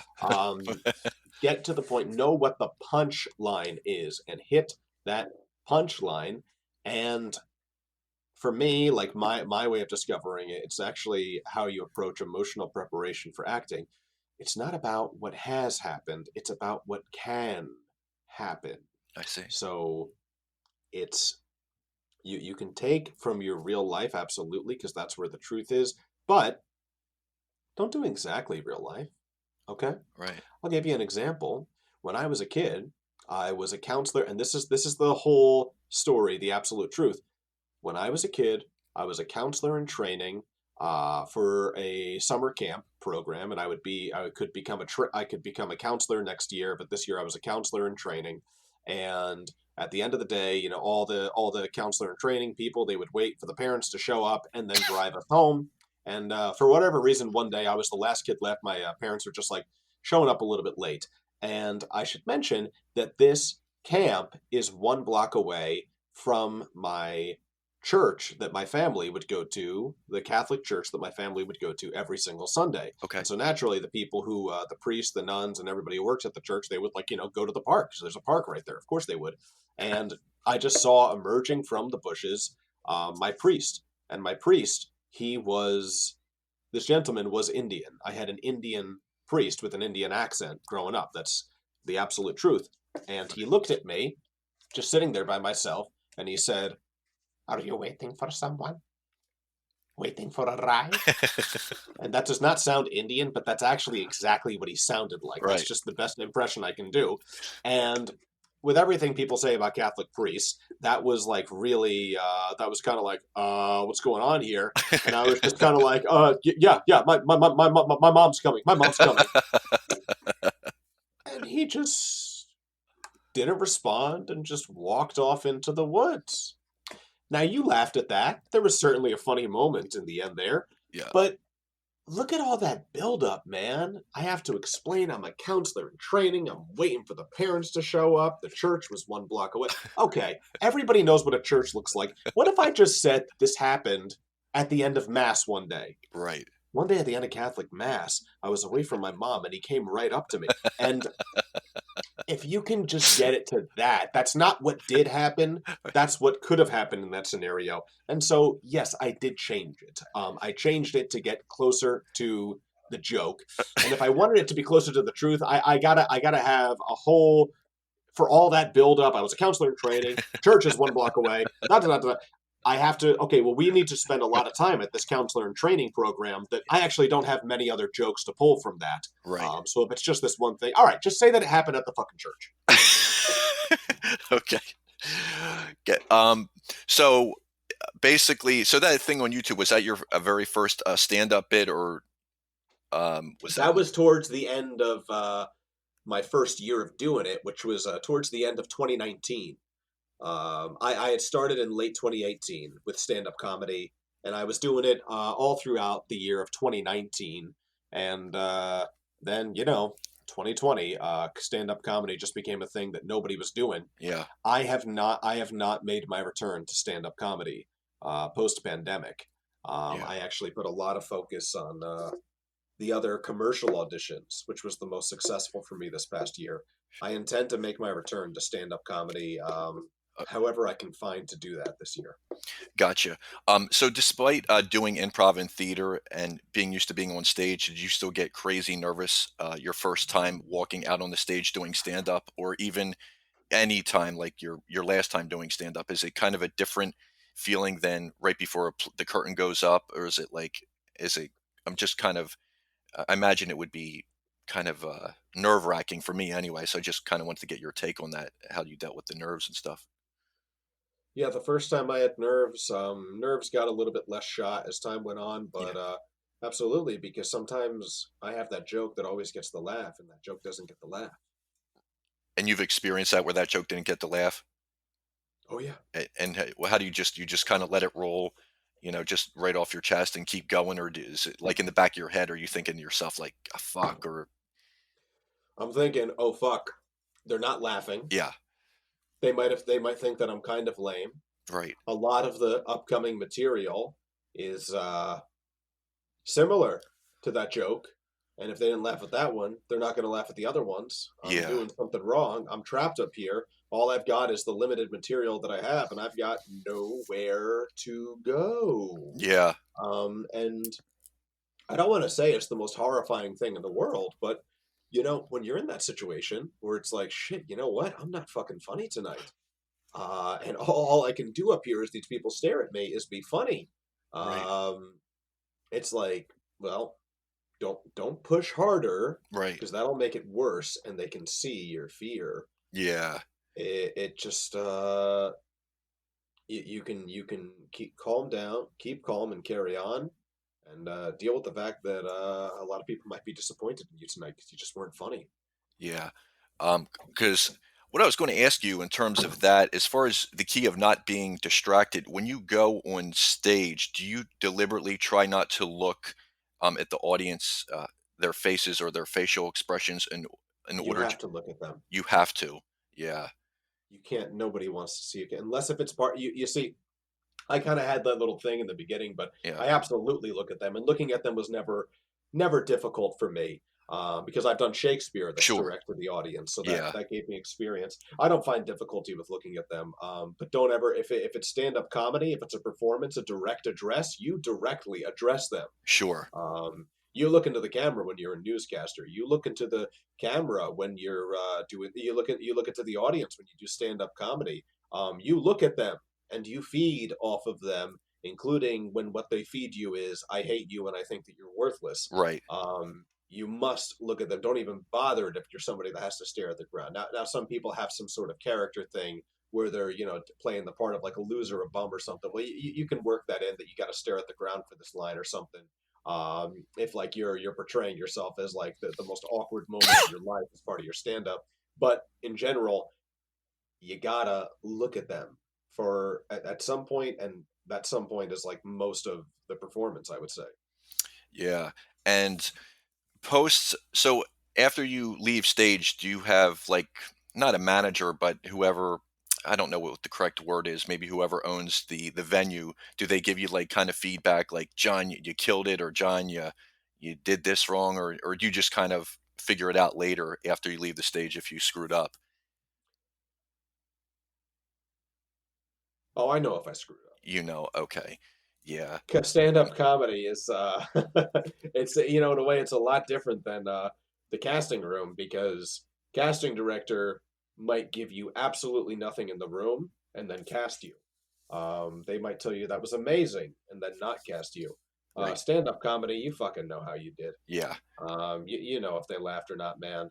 You know if like the jokes landed a little bit better than last time or a little bit worse than last time. You can tell in your heart. Um, Maybe the guy who runs the club will come up to you and say, "Listen, what you did tonight was an absolute disgrace. I don't ever want to see your fucking face in my club ever again." Yeah. And that would certainly be some very helpful feedback. um, do you feel that stand up gave you more confidence in terms of like nailing your auditions, acting, and all areas of your life in terms of just talking to anyone and being social? Yes. Absolutely. Yeah. Um, and I was going to ask you too, how do you come up with your material for your jokes? How's that kind of work? Is it like I draw. observations just about life, kind of like Seinfeld, like about like stuff about nothing, kind of, or is it just observations about the world, or is it more A self lot of my reflection? opening material was, it did come from like, as I was doing stand up. That's kind of like when I realized, this has actually been a big thing for me throughout my life that, when people know me and they get me, they get me. Yeah, But a lot of times, like when people first meet me, they think that like I'm some sort of asshole. And it's like, I'm not an asshole, you asshole. uh, I kind of like people. A lot of people who like me the most are people that actually really didn't like me initially, really, yeah, and yeah, and it is what it is. Like I'm not the worst thing I can do with that is like try to be extra friendly, because that I think will come across as fake. I yeah, think in like my earlier life is like, like I try to socialize. I'm just like, hey, how's it going? Like I just, I'm a really nice guy. I want to be your friend. People actually start. They don't feel intimidated anymore. They start laughing in my face because it's so pathetic that somebody would act that way. Yeah. So that's the worst thing. I just have to be aware of it. I know that the thing is happening, and they'll see what I just like these days. It's just like, they don't like you right now, but don't worry, they'll see what a cool guy you are in like a minute. And that's just kind of how it goes. I really, really understood that about myself. I always knew it I would known it in my heart for a while. I kind of like fully understand it in my brain as well. After having done stand up, because it was like the first joke where it's like, oh shit, they just get it. Yeah. Like it's like I have a serious face, and like some people in the audience would go, "You do," Yeah. and now it's funny. Right. Now that I've said that, now it's like definitely the thing that we can totally laugh at, and it's not intimidating at all. It's this great joke. How funny this is, and that taught me a lot about myself. Yeah.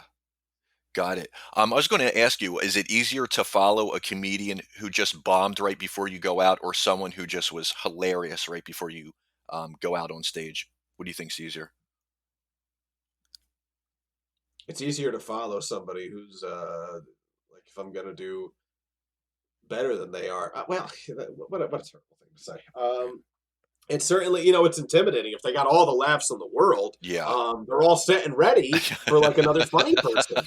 So hopefully you're not like a shitty, unfunny person who just absolutely sucks. Yeah. But it really depends on your material. My Yeah. my acting coach, Greg K, who I mentioned earlier in this, the Russian guy, he had a performance as a comedian. He comes out and he behaves like he is a Russian immigrant who has wandered on stage and does not know what's going on. Um, it's hilarious. Okay. He behaves like he's some immigrant that wandered on stage and Right. doesn't know what stand-up comedy is. Yeah. And he gets so many laughs, so many laughs. He has this great joke about how he works as a high school janitor, and a boy walked up to him and said, "You are a motherfucker." He said, "I do not know this word. I know the word mother, but I don't know fucker. And I find the word fucker is the one who has the sex. A mother, the one who has the sex. That little boy called me Papa." That's good. He's such a talented comedian. What's his name again? Gregory Korostashevsky, Greg K. Greg. He's with Stewart Talent. And he's just absolutely great. He's been on Orange is the New Black, and Okay, I'll have to look him up. I'll say it again, Gregory Korostashevsky, but like I'm not even going to bother trying to spell that. Yeah, I was just So, I so figured. look, what I wanted to make the point is, and I think this is like it's not exactly what you asked me, but it's in that realm. Yeah. He has a lower energy performance. It's slower paced. And if the guy that went before him is also slower paced, Yeah. he's going to have a lot of difficulty Right. working up that energy where they can appreciate what he's doing. Yeah. He does so much better when he follows a high energy performance, because he's kind of like the action without the takeoff. And it just helps to have that there for him. So it really depends on your style. I would say don't blame your performance on the guy that went out there Yeah. before you. You just gotta know where the crowd is at. You gotta pay attention. They weren't laughing at him, and he was really high energy. Yeah. Maybe I gotta slow down the pace to get this crowd up to speed with me, or maybe you'll feel that he just wasn't high enough energy. You gotta. It's not about how the person before you did. Obviously, if your material sucks, well, if your material sucks, it doesn't matter that the guy before you got all these laughs. Like, Yeah. it's not going to change the fact that your material sucks. It's never the That's true. it's never the fault of the guy that went before you. That's You true. have to pay attention to the guy that went before you Yeah. and see how they reacted, and then work from there, and just have more material that you can fall back on and switch over to. Be flexible with your material, because every audience is different. Yeah. Gotcha. Would you say it's helpful too to be in the acting business or doing theater prior to doing stand up in terms of well, I don't know. When you go, I guess when They're you both different and they both feed each other. Listen, it is the skill of being up there yeah. on stage, and that's what theater and stand-up comedy have in common. There's some carryover, and there's some things that are polar opposites. You don't always, you generally don't like look at the audience when you're doing a theater. Yeah. You look at the person you're talking to. Whereas in stand-up comedy, you're almost always looking at the audience. But what they have in common, and what is the crossover, and how they both benefit from each other, is stage presence. Okay. Gotcha. So let me see. For people who want to get into stand up but have no idea like how to even begin, like they just want to get a I guess a small venue, especially like in a major city like Philly, Chicago, or New York. What are I mean, how do they where do they begin, and do they actually, if you have no previous stand up experience, do they check anything as far as like background in like theater or acting or So anything? if all you want to do is get up on stage Yeah. and do it, well, that's actually it's one of the few things where you can have like some absolutely direct power. It's quite simple. Yeah. You go to an open night, open mic that is a bringer, and a bringer is some of them it's like you got to bring two people and you'll get 5 minutes. You bring three people, you get 7 minutes. So it's as simple then as like find three people. If Yeah. you get three people and you can buy their tickets and just say to your best friends, "Hey, I already bought the tickets. Like, just go." So in that regard, and a lot of people avoid doing bringers, just because you are going to run out of friends. Yeah. Some people, their first performance, they bring all 20 of their friends, and now they can't get anybody to come to any of their other open mics because they got 20 people at once, and like, who the fuck wants to see you do the same material you did a week ago, Yeah. 1 week later? Sure. So if you're gonna go down the path of bringers, do the minimum number of people at a time and just keep rotating your material. You're only doing this for the chance to drill your stuff in front of an audience. And then there's also open mics where every other person in the audience is another comedian, and it's just comedians watching comedians. Right. Um, that is that's another way of doing it. So if you just want to get on stage and do it, I just told you two absolutely direct paths. Sure. You continue doing these or putting stuff out on YouTube, such as sketch comedy, Yeah. and you will get seen. Otherwise, I would say try to bump into the other famous comedians, which you actually know where to find the famous comedians. Go to the comedy clubs, stalk them, be a creep, be a pervert. No, I'm kidding, but Yeah. ask them, like, hey, can I tell you one joke? And Louis C.K. is gonna like tell you to fuck off and that he hates you, Right. um, as he has said to me. But Really? I've never, Is that right? no, I've bumped into him twice in the city. All I said one time is, "America wants you back, Mr. C.K." And he just like looked at me and went, "Thank you," and just kind of like scrunched his face and waved at me. Oh, And I okay. was like, okay, I ruined that man's day by saying hi to him. Yeah. I didn't try to do any material in front of him though. Sure. But and another guy that I bumped into though is a guy named Colin Quinn, Oh, I know. and Yeah. he Colin is Quinn. one of the nicest guys in the world. He's so friendly and everything. And I also know, like, if the next time I bumped into him, I was ready to do a joke.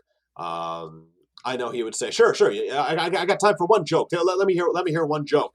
And then he would tell me, "Ah, that was pretty funny, actually." And Yeah. then he would leave, and he would not ask me to open for him. That's what would happen. Oh, I see.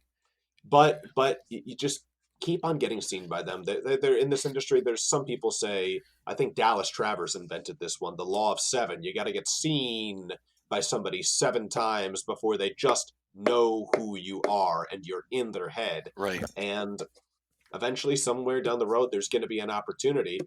You just got to, you start off, you don't start off by like building a following. You start off by drilling your material, and then maybe try to get to one of those bringers, where a lot of, with it, ask a lot of you. They ask for 10 people to show up. You're going to have a packed audience, and perform in that, knock them dead, get them all to laugh at that, have a tape of that, and put it on YouTube, and hope that it spreads, that people start asking you. This is one of the few, there's a lot of talent out there, a lot of competition, but what's nice is your look always plays to your advantage. Right. You're never going to not get cast as the comedian because you're 600 pounds overweight.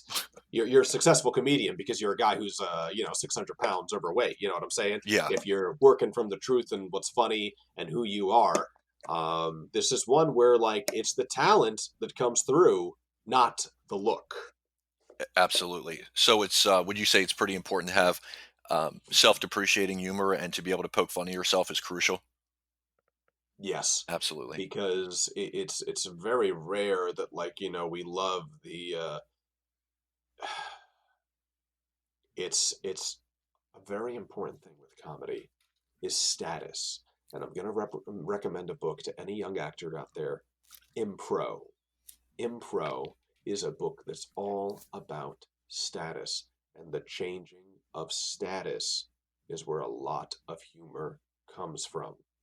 It is not funny to see the President of the United States beat up a homeless man. It is funny to see a homeless man beat up the President of the United States. Right. We root for the janitor more than we root for the CEO. Right. And you don't like want to be like, you get up on stage and you just get like Dennis Leary kind of pulls this off. I'm gonna say the opposite of what he does, but like you get up on stage and you're just like, hey, here's all the people that if you're gonna talk about all the people that piss you off Yeah. and how all these people suck, it's gotta be people that are like above your personality and like, oh yeah, I hate those guys too. Like Yeah. I hate I hate the CEO of that company. Yeah. So if you're gonna make sure that you're punching, okay, this is what I should have said from the beginning. Make sure you're punching up, not punching down. Yeah. Um, Interesting. you just got to make sure that you're punching up. It's funnier to make fun of people that are higher in status Yeah. than it is to make fun of people that are lower in status that we naturally have sympathy and empathy for. Absolutely. Interesting. Yeah, I agree.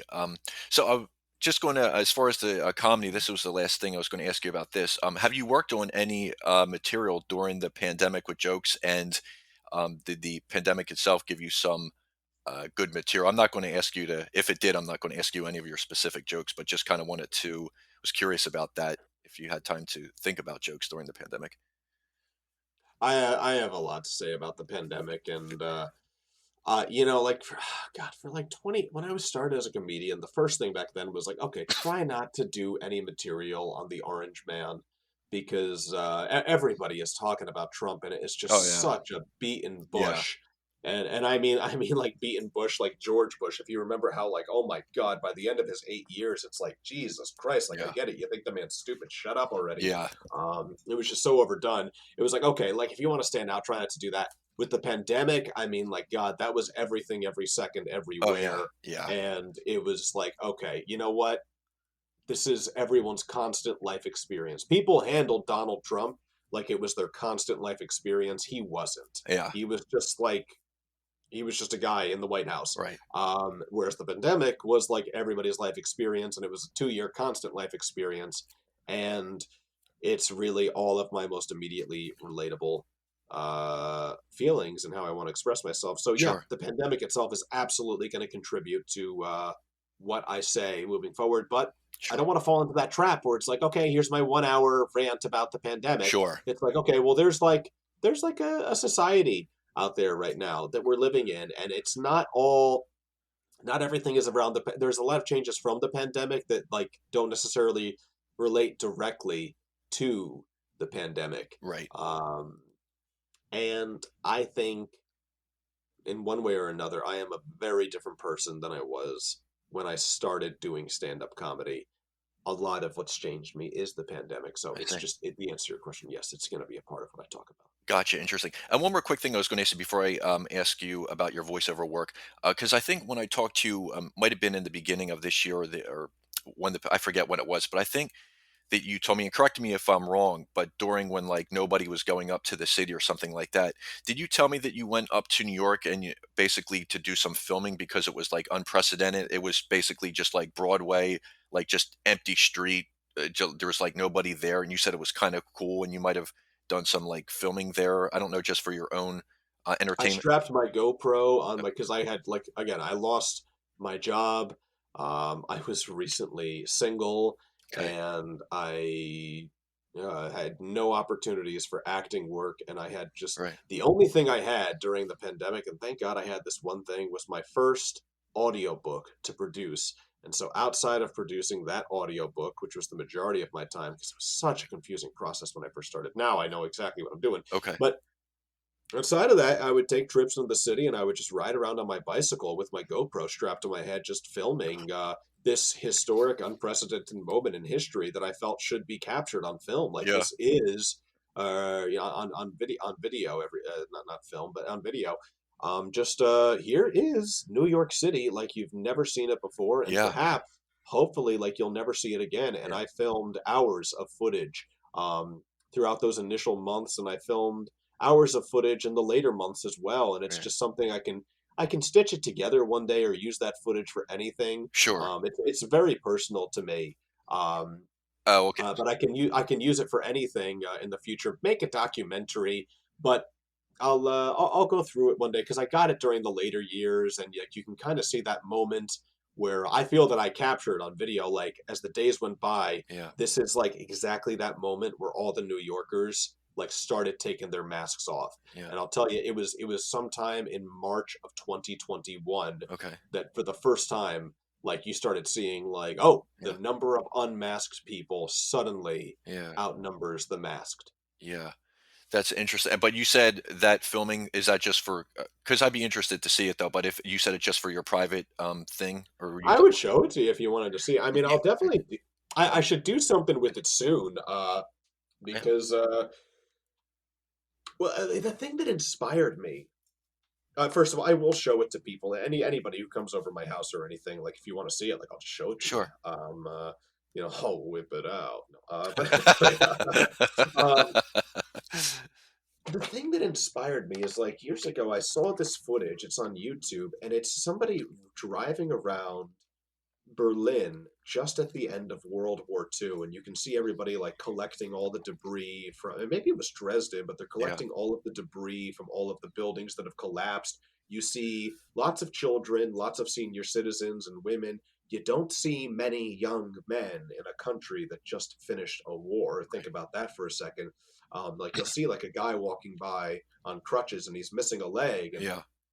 everybody just kind of had like a everybody had like the same thought in their head. You could see it. Yeah. They were all just like this was a country that had just lost a war, and they were all, the losers, just kind of now going about their life now under someone else's control, and it you felt an atmosphere. I think the audio was likely made up audio Yeah. because like the cameras didn't have microphones attached to them back then, Yeah. so somebody Right. just artificially put the audio in, but they did a good job with it, and it was just so fascinating just to see the faces of all these people Right. as the camera rode on by. I remember being uptown Manhattan when the European travel ban was announced by Okay. the president, Right. and that was the moment that it was clear, oh shit, this is a big deal. Yeah. Oh my God, people can't travel anymore, Right. and it's a worldwide thing. Yeah. They do this shit with like viruses every year. They Yeah. like tell us there's this new killer virus, and Right. some people freak out, some people don't even think about it. But Right. like, oh, now we're dealing with it. Yeah. And as I was walking home, because I always either walk or ride a city bike. I try my best not to take the subway. Yeah. Um, it's just my preference. I looked around and I was like, wow, there's so many people on the streets of New York City, Right. but everyone is quiet. No one is talking. Right. You can only hear the sounds of footsteps in this very crowded New York City street, and everyone seems to be looking down nervously. Yeah. It's when the European travel ban was announced, but we had not been given any direction. Nobody had told you to wear a mask just yet, Right. and nobody had told you that arbitrary number of 6 feet apart. Right. And we're all just kind of walking like, okay, what do we do? Right. Am I carrying the virus? Is he carrying the virus? Yeah. Is this real? Should I worry about this? Sure. Am I safe outdoors? Should I just go straight home? Should I cancel those plans? They said 15 days to slow the spread. I mean, we're going to Disney World in April, so that's after the 15 days. Like, Yeah. what's going on? Everybody just had this very simple, stoic tension Yeah. about them, and I said, my God, if I could film this moment, Right. this would be an historic artifact. What I see right now. Right. This is exactly like that post-World War II footage of Berlin. It's like such a moment in time. It's just incredible what I see right now. And maybe I should have pulled out my phone and filmed it right then and there. Right. But like I just like, oh well, I don't want to like film people. I had to work up the courage to do that, so I did not get that moment. Sure. But I knew I should keep my GoPro with me, and because I'm a dork, I strap it to my head so my hands are free. Yeah. But I got lots of footage of New York City, and it's a lot of empty streets, but sometimes there's some really interesting stuff. And sometimes I stop to talk to somebody. Yeah. And one thing that I ended up capturing is a very specific moment in time. It was this weekend. It was the weekend of the pandemic in May, just before the George Floyd footage came out. Oh, And okay. it's an exact, I perfectly captured on this trip what pre-George Floyd pandemic New York City was like. And it was actually one of those first days where the weather was so nice and people were just kind of like, oh, fuck it, I'll come out anyway. Right. And everybody was just kind of like, okay, so here it is, we're all out. And it's interesting because this footage, you'll find actually there's a decent number of people who aren't wearing their face masks yet because people didn't like fully understand Yeah. like I have to wear it outside. And there's other people like shouting, "Put your face mask on!" Yeah. I got that on camera. My Okay. friends and I are also very confident that we found Jeffrey Epstein, and I What? have the footage of Oh, it. really? I Um, wouldn't be surprised. well, listen, here's what happened. Here's what Yeah. happened. It's the craziest thing in the world. I was with my friend Chad and his friend, and I was taking him on a tour of New York City Yeah. because that's what people who visit New York City with me want me to do. They want me to give them a tour. And I said, "You guys want to see the place where Jeffrey Epstein killed himself or didn't kill himself?" And they're like, "Yeah, let's go." So we're on bikes. We go over there, and I'm like, "I'm pretty sure it's that building." See a police officer out front. I'm like, "Sir, is this the place where Jeffrey Epstein?" And the cop was just like, "Yep, this is the place where Jeffrey Epstein." Yeah. And then he shrugged his shoulders like, "We don't know." And I'm Uh-huh. like, "Okay, cool." So that's the place. And then this guy comes out from around the corner on a bicycle, Uh-huh. and I swear to God, he looked just like Jeffrey Epstein. Yeah. And he's like wearing a hat and a sunglasses, and he said something to the officer like, "I'm gonna do 2 more laps." And the cop was like, "Yeah, yeah, that's fine." Right. And then he just rode off, and I captured all of that on video. And then later I just said to my friends, "Guys, do you think that was Jeffrey Epstein?" And they were just like, "Yeah, I thought the same thing." Hey, man, I'm serious. I would be interested in checking. That's yeah, that doesn't surprise me at all, though. But it's just, I'm telling you, man, that's interesting, though. Yeah, maybe at some point you can show me that footage. I'd totally like to see that. I was going to ask you too. So when you take your bike up to New York during that time, what do you do? Do you drive all the way up to the furthest point in North Jersey, or not the northernest point, but you know what I mean, and then just take your bike across the Brooklyn Bridge, or You got the scenario wrong. I almost never bring my bike in. That day I brought my bike in no? because that was a day just all about biking throughout Okay. New York City. It was a whole biking day. Generally, I just use a service called City Bike, and that service has served me very, very well. Props to them. It's like currently like $180 a year for unlimited 45-minute trips, and if you're using it as a commuter, that's really all you're going to need. For by comparison, that's less than a Yeah. monthly charge on the metro. And I get in there. There's a city bike station right at the PATH train where I get off at World Trade Center. Okay. So I walk to the train station. I take the PATH train Yeah. generally to the World Trade Center. I hop on a city bike and then I ride that city bike wherever it is that I need to go. And it is just wonderful. I just love riding a bike in New York City. It's still the thing that I enjoy the most about it. Perfect. Well, thank you. I appreciate that. Now, real quick, I was just going to make a quick transition over to your voiceover work. How did you get into voiceover work, and how did you even find out about it? You know, I assume you were already acting at this point, or feel free to tell me how you got into that. I loved cartoons when I was a kid, and I loved changing my voice and doing all these character voices, Right. and that's extremely difficult to get into. I've had very few auditions on that. You need to be in a very tight niche to get in there, and usually it happens to actors who got in some other way. Yeah. And you got to have connections, and Yeah. the connections don't want competition. Right. Um, you I just really wanted to do cartoon voices. I wanted to do the cartoons. I wanted to do the sound effects, you know? Yeah. I wanted to make the sound effect of that new creature in Star Wars because I can do that with my voice. Um, I wanted to be a cartoon character because I just I loved cartoons as a kid. I wanted to do video game voiceovers, and I have not had much luck in that. And that's probably the one industry I can speak the least about. Yeah. Commercial voiceovers, though, that really came about from, pursuing commercials and the fact that, people tell me you have a nice voice, which doesn't mean you can do a good job at voiceover commercials, Right. because it's more to it than just having a nice voice. But, you spend your life being told you sound like a car commercial. Yeah. Well, shit, let's see if I can make some money off of car commercials. Well, I was just going to ask you because you mentioned people mention your voice even prior to even getting into like acting and theater growing up. Did people just randomly say to you sometime like you have a good radio voice or whatever, and you kind of that registered, or it wasn't until you actually started doing like commercials and stuff that people said that? People have said that to me for a while. Yeah. I guess hopefully I don't come across as over articulating because that's bad. But as a tour guide, Yeah.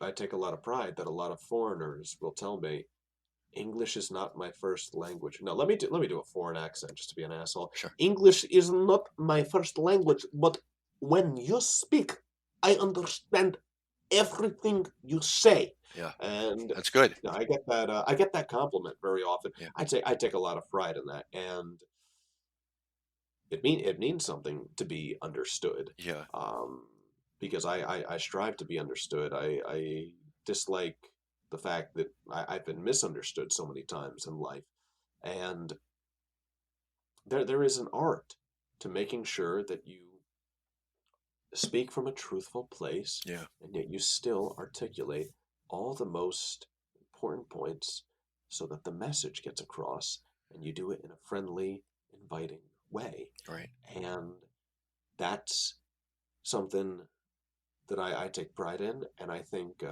I'm given the right script, I'm quite good at that. Sure. And that's it. But yeah, I actually, as a tour, because of the tour guiding job, I get that compliment several times a week that I have a Interesting. nice voice. Okay, very cool.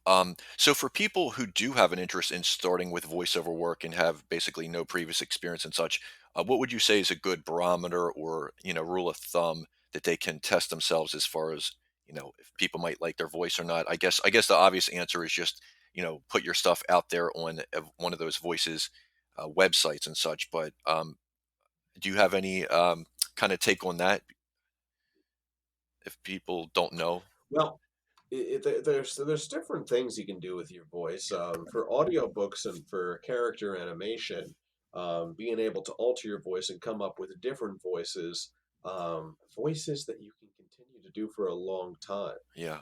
I used to do an impression of Dr. Claw from Inspector Gadget. And Oh if you yeah. want to speak like this, it's going to have a hard effect on your voice. That's good.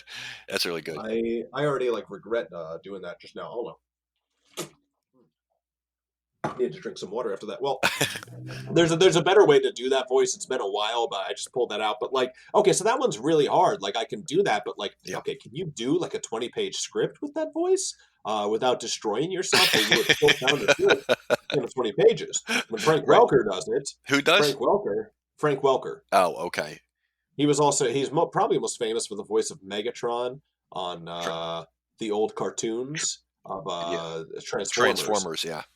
But he's considered the biggest box office star of all time just because of all the very small voiceover work he does in so many projects. Yeah. He obviously got voiceover work in all of the Transformers movies with the other characters. He was the voice of Abu in Aladdin. Okay. And if you just add up all the projects he's been in, he hasn't necessarily been the main character, Right. but if you add up all the projects he's been in, he is the biggest box office star of all time. Interesting. Wow. Yeah.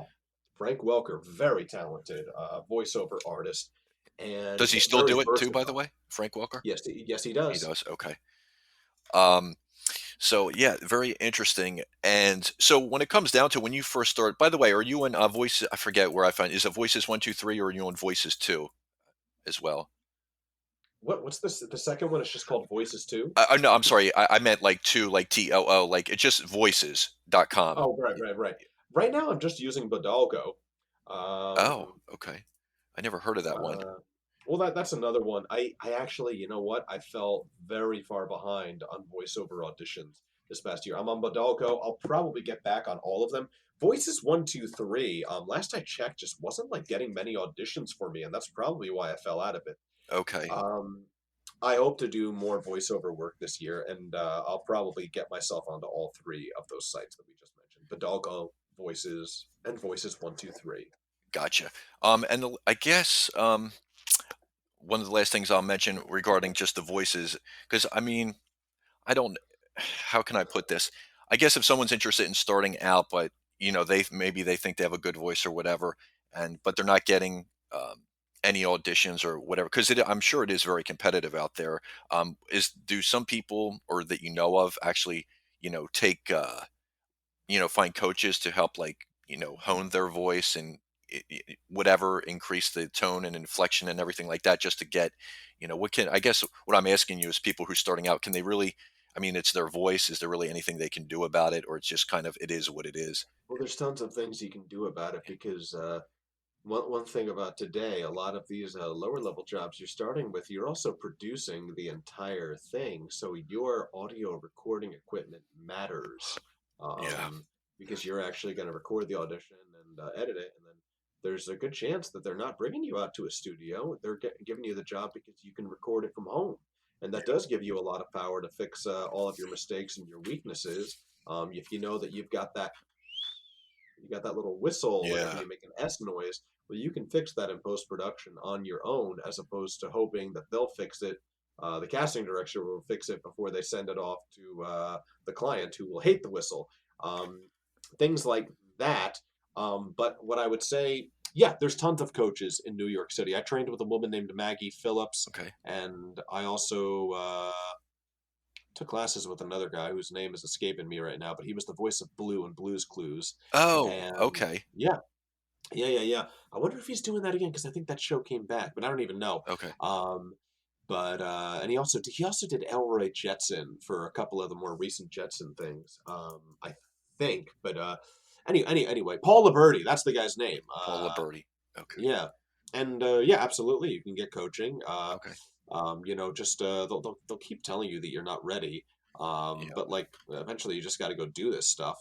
Um, Let me think. So it's all about the rhythm. If it's a voiceover commercial, there's a part of the commercial where you say McDonald's, Yeah. and certainly make sure don't overemphasize it, but make sure that like if there's one word you don't throw away, that would be the word McDonald's. Like make sure like you hit that one. Like I hear what's it. the key most important words in this speech? Like what are the most important words that the audience needs to get? Um, and make sure that that's what you put your emphasis on: being warm, being friendly, and being authentic. And a commercial, it tends to be 15, 30, or 60 seconds. Right. So make sure that as you read, like, okay, look at it. Okay, this is one of the 15-second spots. This is a 30-second spot. Well, this it's got to be a minute spot. Um, Make sure that you know how to pronounce every word. If you don't know how to pronounce the brand name, like for instance, if it's a pharmaceutical commercial and you're doing a drug like balabalafafil, Yeah. like make sure you like find another commercial where somebody pronounced it and know how to Yeah. pronounce that word. Don't screw up the brand name. That's how you'll never get the project, if they don't think you can say the brand name. Um, Yeah. That's yeah, make sure that you know microphone technique. It's going to sound very warm if your mouth is pressed up right up against the microphone, and if your mouth is pressed up right against the microphone and you have to shout for it, talk louder for like one moment, yeah. well, you're going to have to turn down the sensitivity of that microphone, or you can blow it out and you'll just get like a ringing noise that's all blown out instead of like the actual noise you wanted to make. So just understanding your relationship with the microphone and how loud you're speaking, that these are all very important techniques that can be trained, that can be honed. Sure. Speaking of microphones, real quick, just out of curiosity, because I need to get a better microphone. I have a few of them. What do you use for a microphone? So this is not the microphone that I'm using right now. Okay. I have the Shure SM7B, which is what Michael Jackson used used for Thriller. Really? I Okay. have the Onyx Producer 2.2, and I also have the Electro Voice RE20, which produces more of a broadcasting noise, more of a newscaster type of noise. It'd be good if I was like auditioning to be like the announcer for like the Yankees or something like that. But otherwise, the Shure SM7B tends to be more natural, and that's what I use primarily for my audiobooks. Okay. That uses an XLR cable, and I think I mentioned the Onyx Producer Yeah. 2.2 um, as the audio interface, audio whatever it's called. Yeah. I'm spacing on that right now. Sorry, That's okay. but that's what I use. Gotcha. One more quick question. As far as do you use a pop filter as well for, is that pretty significant as far as voiceover work, having one of them? Yeah, I'd say so. And you can either have the pop filter or the foam Yes. thing that wraps around. I would say either or. Okay. Um, Gotcha. yeah. So there's either the foam thing that goes around it or the actual pop filter. I don't think it's smart to use both of those things, and it just helps because spit's gonna fly out of your mouth with all those Yeah, stop exactly. plosives is what it's called, and those are all stop plosives. It's not an actual set. It's not an actual enunciation so much as it is just like a sound effect that the voice makes, like Right. that's a sound. Gotcha. The at the end of stop, Gotcha. that can become across very harsh, and the pop filter that can protect from that harsh stuff. Very cool. Thanks for that. So the last thing I was going to ask you before we move right on to our last thing, the tour guide, was just about the voice narrator for audiobooks. Would kind of, I was just kind of curious because did see your on YouTube for Jungle Book, I think it was, and then there was another one that was divided into a couple segments. Something Clay, I forget. Um, So the first audiobook I produced, and if you go to johnnoto.com, yeah. click on the audiobook section, you can purchase your copy of the audiobook Red Clay, Yellow Grass. Yes. Also from Evolved Publishing, I have Along the Watchtower, which is probably the most popular of the three of them. And then I also have another book, The Time That's Given. Both of those are by David Litwack, those last two. Okay. And those are just such great journeys, especially like Red Clay, Yellow Grass, the first one I produced. Man, did I love that book. Man, did I connect to that book. Man, did I need that book during one of the most difficult times in my life, the beginning of the pandemic, where like being a tour guide and an actor, I felt like I was the world's most non-essential worker. Right. Um, and that really kept me going through an extremely harsh time. I did something on YouTube talking about reading the Jungle Book and comparing it to the film Yeah. adaptations. And I may return to that in the future, but that I did not do an audiobook of the Jungle Book. And I have advertisements for Red Clay Yellow Grass up. Um, Red Clay Yellow Grass is a great piece of historic fiction, covers all of the 1960s. It's a great way to learn about that time. Okay. Everything from, they talk about the moon landing, they talk about the Vietnam War, and then they also talk about everything that happened at the Altamont Speedway, that little rock concert on the West Coast, and just everything that happened with that generation. Great. I just loved the story, and I connected so much with the characters. Great patriotic American story that I think a lot of people of my generation can benefit from listening to. Along the Watchtower is just pure fun. That switches every chapter, every other chapter. It's a soldier in Iraq who's been wounded, recovering in the hospital. Right. And then every chapter, he travels into this dream world, which is the World of Warcraft, and uses all the terminology from the World of Warcraft and all the characters, the locations, and everything. And it just weaves these stories together about how he, in his dream world, he is a warrior in the World of Warcraft, and outside of it, he is a crippled soldier recovering in a hospital, and they connect, of course. And the time that's given is quite similar in that character travels into this dream world, but rather than going back and forth, he kind of just stays in the dream world, and he's this old man who travels into a fantasy novel and becomes young again within this fantasy novel and has to save the day, actually. But I will leave it at that. One historic fiction, two fantasy, historic fiction, uh, fantasy, war, and pure fantasy book. Gotcha.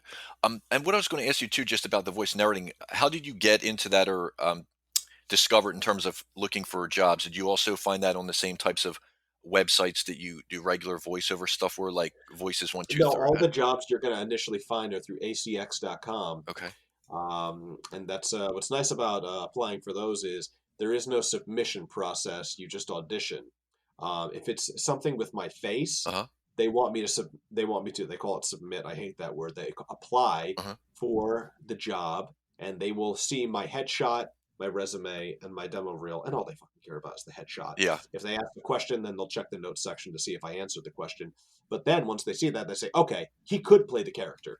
So let's ask him to audition. Right. But with the voiceover work, you just audition. They don't need to have a sense of your voice. You go right to the audition, and that's the same case with the audiobooks. So helps us streamline the process, and yeah, there's a rhythm to it. And what I'll tell people is every period and every comma is a chance to take a breath. Right. And these breaths you don't want harsh. We don't even if you're doing the editing and you Yeah. can take those harsh breaths out, it's still just not a good rhythm. To keep it natural, you want to keep the breaths. You want to reduce the volume of the breaths a little bit in post-production, or just have a way of controlling the volume of that stuff. But you want to find a good rhythm and make sure that you stay on that rhythm. And there's a way, in general, the voice of the narrator, whether it's first person or third person, Mhm. is your voice. Right. And often, since this is usually how books work, the voice of the main character is also your voice. Okay. And there's a way that John, the third person narrator, talks, and John, the main character in the book, talks. So you'll highlight each character's dialogue separately, and I like to highlight them in colors so that I can know oh, this is when Becky's talking, this is when Robert's talking, and I write down on a piece of paper, Robert is yellow, Becky is pink, et cetera, et cetera. But the most important thing, if you can do all these different voices, that's so important, that's so great. But really, it's about knowing the rhythm. You are telling a story. This is not a sprint. This is a marathon. And you are telling a story with pacing. Right. And you don't want to go too slow, but you also want to make sure that they pick up on every single piece of information as if they are reading it. Right. Gotcha. Thank you. Now, last thing I wanted to talk to you about was about you being a tour guide, and you do work as well as a tour guide in New York City. And from what I hear and read online, the damn best tour guide. I'm not kidding. I saw that. But John, any advice on how one could get started as a tour guide? And it's up, if you wanted to share your story about how you got involved as a tour guide, feel free. Got involved as a tour guide. It's just one of those crazy things. I wasn't having too much success as an actor. It Mhm. was probably like the early 2015, and I did not like my side job of being a substitute teacher. I Yeah. had to get the hell out of there. That just wasn't cutting it. Like when I first got that job out of college, it was like, woohoo, $20 an hour, this is great. Yeah. And then about 2, 3 years after college, it was like, oh my God, I'm pathetic. I need to get something better, and acting might not take off right away. So I needed to get a better job, Right. and I also had to get out of substitute teaching. I found a job in sales, which was just made me miserable. I was not good at it, and I did not like what I was doing. I found some jobs as a delivery guy for Uber and Postmates, and at the time I didn't mind that so much, but it was kind of like an in-betweener thing. Yeah. And then at a friend's wedding, one of the nicest weddings I ever went to, it was they just made it a potluck and a swimming party, and it was like, why can't every wedding be like this? My friends Dan and Cindy. Dan and Cindy, if you're watching, God bless you. I hope the marriage is still going well. Um, I'm sure it is. And no, it was just a great, great, great, great, great, great wedding. And one of the friends, acquaintances, I would call. I don't really see this girl too often, but she just mentioned, John, why don't you just be a tour guide? and she talked about how she did bike tours of Central Park. And I was just getting reacquainted with the bicycle at this point in time Right. because I had decided to do the job doing deliveries. I was relearning how to ride a bike in New York City, doing the job that's most likely to kill someone, Right. bicycle delivery guy. Oh, you delivered in New Um, York? yeah, I delivered in New York, Okay. riding my bicycle around, and it was nutso. And that's how I learned the bike lanes of New York City, Okay. and relearned how to ride a bike after really just not doing it for so long. But I said, "Oh, tour guide, why does that like just click with me?" Yeah. One day I was doing deliveries, started raining, I got a flat tire. My phone like was just clogged with water. I couldn't even take any more jobs. I didn't have any rain gear on because I was unprepared, and I was just miserable. Yeah. And I had to carry my bike, walk this bike from like 55th Street. I couldn't afford to take it on the MTA and pay the 275 because then I had to pay 550 once I got to NJ Transit. I was just so miserable. And this guy calls out to me and from his car. He just said, some guy driving by shouts something from his car. I figure it's a guy laughing at me because I look like an idiot. But what he was actually shouting was, "There's a bike shop around the corner."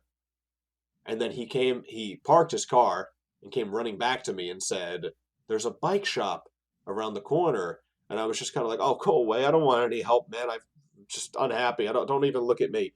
And he like, come on, my friend, please, please come in." And he took me, it was his bike shop. Yeah. And he just had his guys get to work and replace the tube in my bicycle so that it was good to go again. And here I am soaking wet, and I'm looking around, and I see all these signs on the wall for it's also like it's a bike rental place, but they also run tours. Right. And I was like, "What? Are you kidding me? Is this really happening?"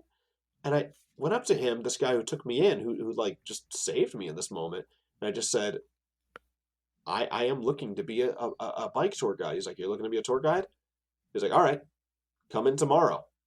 So I came in the next day, and they were able to give me, and they hired me, and they had the guy that ran it train me.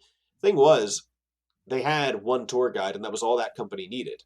Right. And so, like, he would do the 3 tours per day, and if they needed like a fourth or a fifth, that would be my shift. Right. And I made decent enough money, what felt like decent money at the time. And if he needed a day off, I would get all of them that day.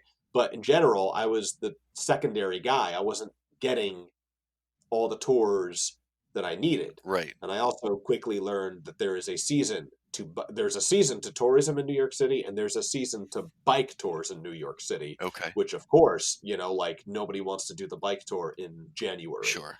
Nobody wants to do it in December, which is busy in New York City otherwise. And I, it was great that like this guy did this for me, but ultimately it wasn't fully working out, and I was sadly having to take more substitute teaching shifts again, Okay. which I really didn't want to do. Yeah. And I, one day in the park, bumped into this guy who worked for the company I work for now. He asked me how much I made, and he kind of like chuckled, but it was not like in a condescending sort Yeah. of way. And I said, "Well, how much do you make?" And he told me, and I said, "Oh my God, what's the name of your company? I have to work for that." And I contacted the company again and again and again and again and again and again and again until they said, "We can try you out." Okay. And they started giving me tours, started with bike tours. And every time they said, "Can you do Harlem? Can you do Brooklyn Bridge? Can you do Soho, Little Italy, Chinatown?" I said, "Yes. Yeah. Yes, I can." And then I fucking learned how to do it in whatever little time I had. And I said, "Okay, I need to work on this right now. I need to get as many shifts as I can with this company. I need to make them as happy as possible. And I need to make I can't do any acting right now. Yeah. This year, I am going to focus on this tourism job. And once this tourism job is squared away, then I'll put my focus back on acting." Right. And I did that. I became great at it. I got more 5-star reviews with the company than any other person with the company, including people that were there for 6 years Yeah. before I had shown up. At the end of 4 years, I had more 5-star reviews than people that had been there for 10 years. Yeah. And it was just working out so great. And sure enough, dude, the time just flew by. And I was not auditioning. I was not doing any acting. And it was great because I paid off my debt. I worked up a savings account, but I had let Plan B get in the way of Plan A, which can be troublesome. And Yeah. the fact that I did that first year was fine. The fact that I let it happen year two, three, and kind of year four as well, that was well, it is what it is. And then sure enough, I 2020, I said, okay, less tourism this year, more acting. And then the Lord spoke and said, oh no, you ain't doing nothing this year, son. And we all know what happened that year. Yeah. And that's kind of like my history as a tour guide. It's a little bit sad because 2020 happens. I lose the job, which I just got back like 3 weeks ago. Tourism finally came back in some capacity, but it dies in January, February anyway, no matter what. So I'm kind of like back to having nothing. But that's just temporarily. I think it'll be fine this year. Okay. But you know, it happened, and I lost all of the money that I saved up, and then went back into debt again. Roughly the debt that I had. It's really not that much. If Okay. like when I tell people how much debt that I have, they say, "Oh my God, that's nothing." Right. It's not 5 digits. I shouldn't be talking about debt, but like it's not 5 digits, so Okay. it's not that big of a deal. Um, and and it's kind of like, okay, it's like Jim Carrey has this advice: you can fail at what you don't love, so you might as well just do what you love. I let Plan B get in the way of Plan A, and everything I gained, from Plan B over those years was quickly washed away. But 2020, I pursued acting as best as I could. And then 2021, I pursued it even harder when there were fewer restrictions, and I had the most successful year I ever had as an actor financially.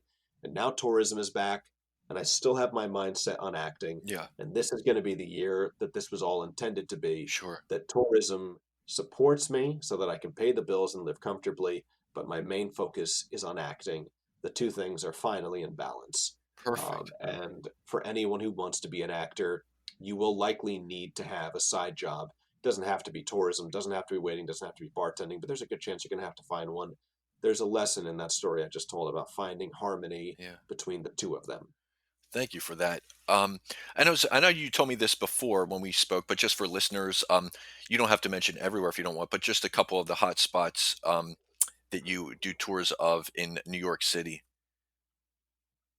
So our company, probably the most popular tour we offer is the Brooklyn Bridge, Brooklyn Heights Dumbo tour, Okay. and that's just visually spectacular. You start in Tribeca, you see all the tall buildings, you go over the bridge, you have all the most amazing views. Then you're in this beautiful, quiet neighborhood of Brooklyn Heights. You see all these lovely little brownstones on the buildings that we call brownstones, but they're technically not brownstones. Then you get to the promenade, you have amazing views, and you head down into Dumbo, an old industrial warehouse neighborhood now, like one of the hippest and trendiest neighborhoods in New York City. Yeah. Um, and that's definitely a hot spot. People love that tour. It's our most popular tour. So I would certainly take that if you came out to New York City. That's a hot spot. Okay. And I think a neighborhood that some people don't realize is going to be so much fun, but when it's over, they realize how much fun it is any Greenwich Village tour. Oh yeah. There's a lot to do in that neighborhood. Granite Village. Absolutely. Um, and let's see if anyone in the New York City area has an interest in checking out one of your tours personally. How would they find you and be able to get into one of your groups?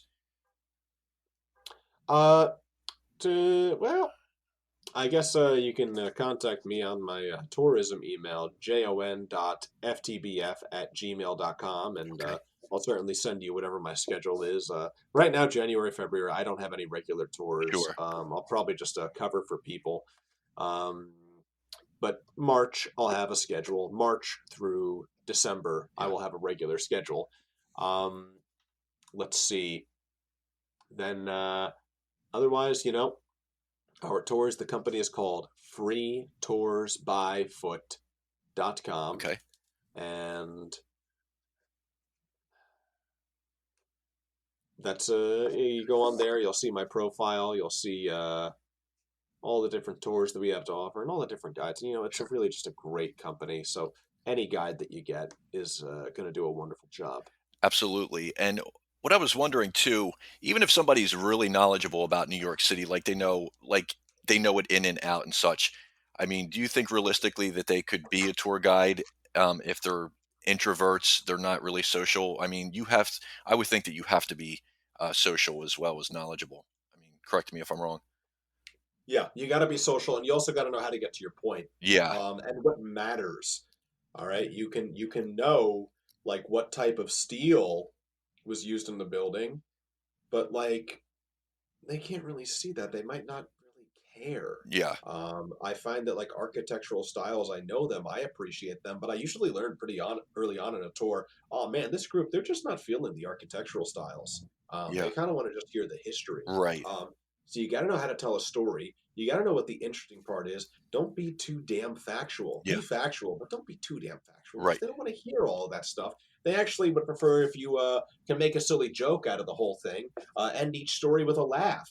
Know what the good views are. So yeah, you got to be social. You got to be personable because nobody wants to feel like they're in grade school with a fourth grade teacher.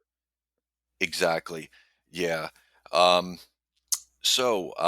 Listeners, when it comes to having a tour guide in the Big Apple, would you rather have a tour guide who's funny, knowledgeable, with a great attitude and energy like John, or a boring, monotone tour guide with no wit? John, I'm going to put you on the spot here for a second. I wanted to know if you could do an impression of a very boring, monotone tour guide, just a few sentences talking about anything in New York City, and you can choose whatever. And I know that you're great at impressions, so I'm just like a boring monotone guy. I'm just kind of curious to hear that. Boring, Yeah, monotone, take a minute. poor guy. Sure. All right. Well, the immigrants came in through Ellis Island. Now, the first immigrant group to come in were the Germans. Back then, ticket. Oh dear. Well, I just made a mistake. The Germans didn't come in through Ellis Island. The Italians were the first group to come in through Ellis Island. They were the third. They were one of the later immigrant groups in terms of the entire history of New York City. I'll list all of those immigrants in order right now: Germans, then Irish, then Eastern European Jews. Then there were some Chinese, but the majority of the Chinese didn't come until the 1960s. It was the Italians that primarily showed up in the 1880s, making up the early portion of the Ellis Island experience. It would cost about $6 for you to get a ticket on Ellis Island. After that, you were going to need an additional $6 to pay for a monthly rent for a one bedroom. Now, a one bedroom apartment, in general, there was one toilet. You see Yeah, what I mean? yeah, Like, yeah. it's like, come on, man. Like, we Gotcha. Do get to get to the point. You're like afraid that if you don't say this one particular fact, that they're gonna think that you don't know that. yeah, And you'll meet that jackass who like wants to correct you even though you weren't wrong. A lot of people I found, if anybody wants to come up to you and correct you, they're like, I have to make some corrections to what this man said. It's like, well, you're not correcting me. You're saying some other part of the story that I didn't include, and I didn't include it because it was boring. right. Um, you know, and you can't have like fear of that. You got to maintain control of the Sure. group. That is going to happen to you. Probably once every few months or so. Like you'll just have like some asshole either show up or be on the tour who thinks they're better than you. Yeah. And How do you just know how to deal with that. how do you deal with it normally? Are they normally pretty friendly about it, or are they kind of abrasive? Um, they can be abrasive. Yeah. What's amazing? Oh my God! One time I will never forget that this one guy, he just I just made the most irrelevant mistake. But I was at this statue of it's called oh my God, it's called it's called the Survivor, and it's a statue that represented the common New York worker of New York City, but then it was struck by falling debris on September 11th, and it was like put back in its place and then renamed the Survivor. Right. And it's a man looking inside of his briefcase, and I said, "So what did the common working man of the 1980s?" And he always got a pack of cigarettes over there. Smoking was a lot more popular back then. He's got a stapler, and then he's got a tape recorder from back when we recorded on magnetic tape. And I'll find like a kid in the group. I'll just be like, "Do you know what magnetic tape is?" And the 6-year-old, they'll just smile and they'll just shake their Yeah. head. And all the older people, they laugh so hard at that one because the kid doesn't know what a tape recorder is. And I think like one day I just randomly said that it was analog as opposed to digital, Yeah. and some kid later on corrected me and just said tape was not analog, it was digital.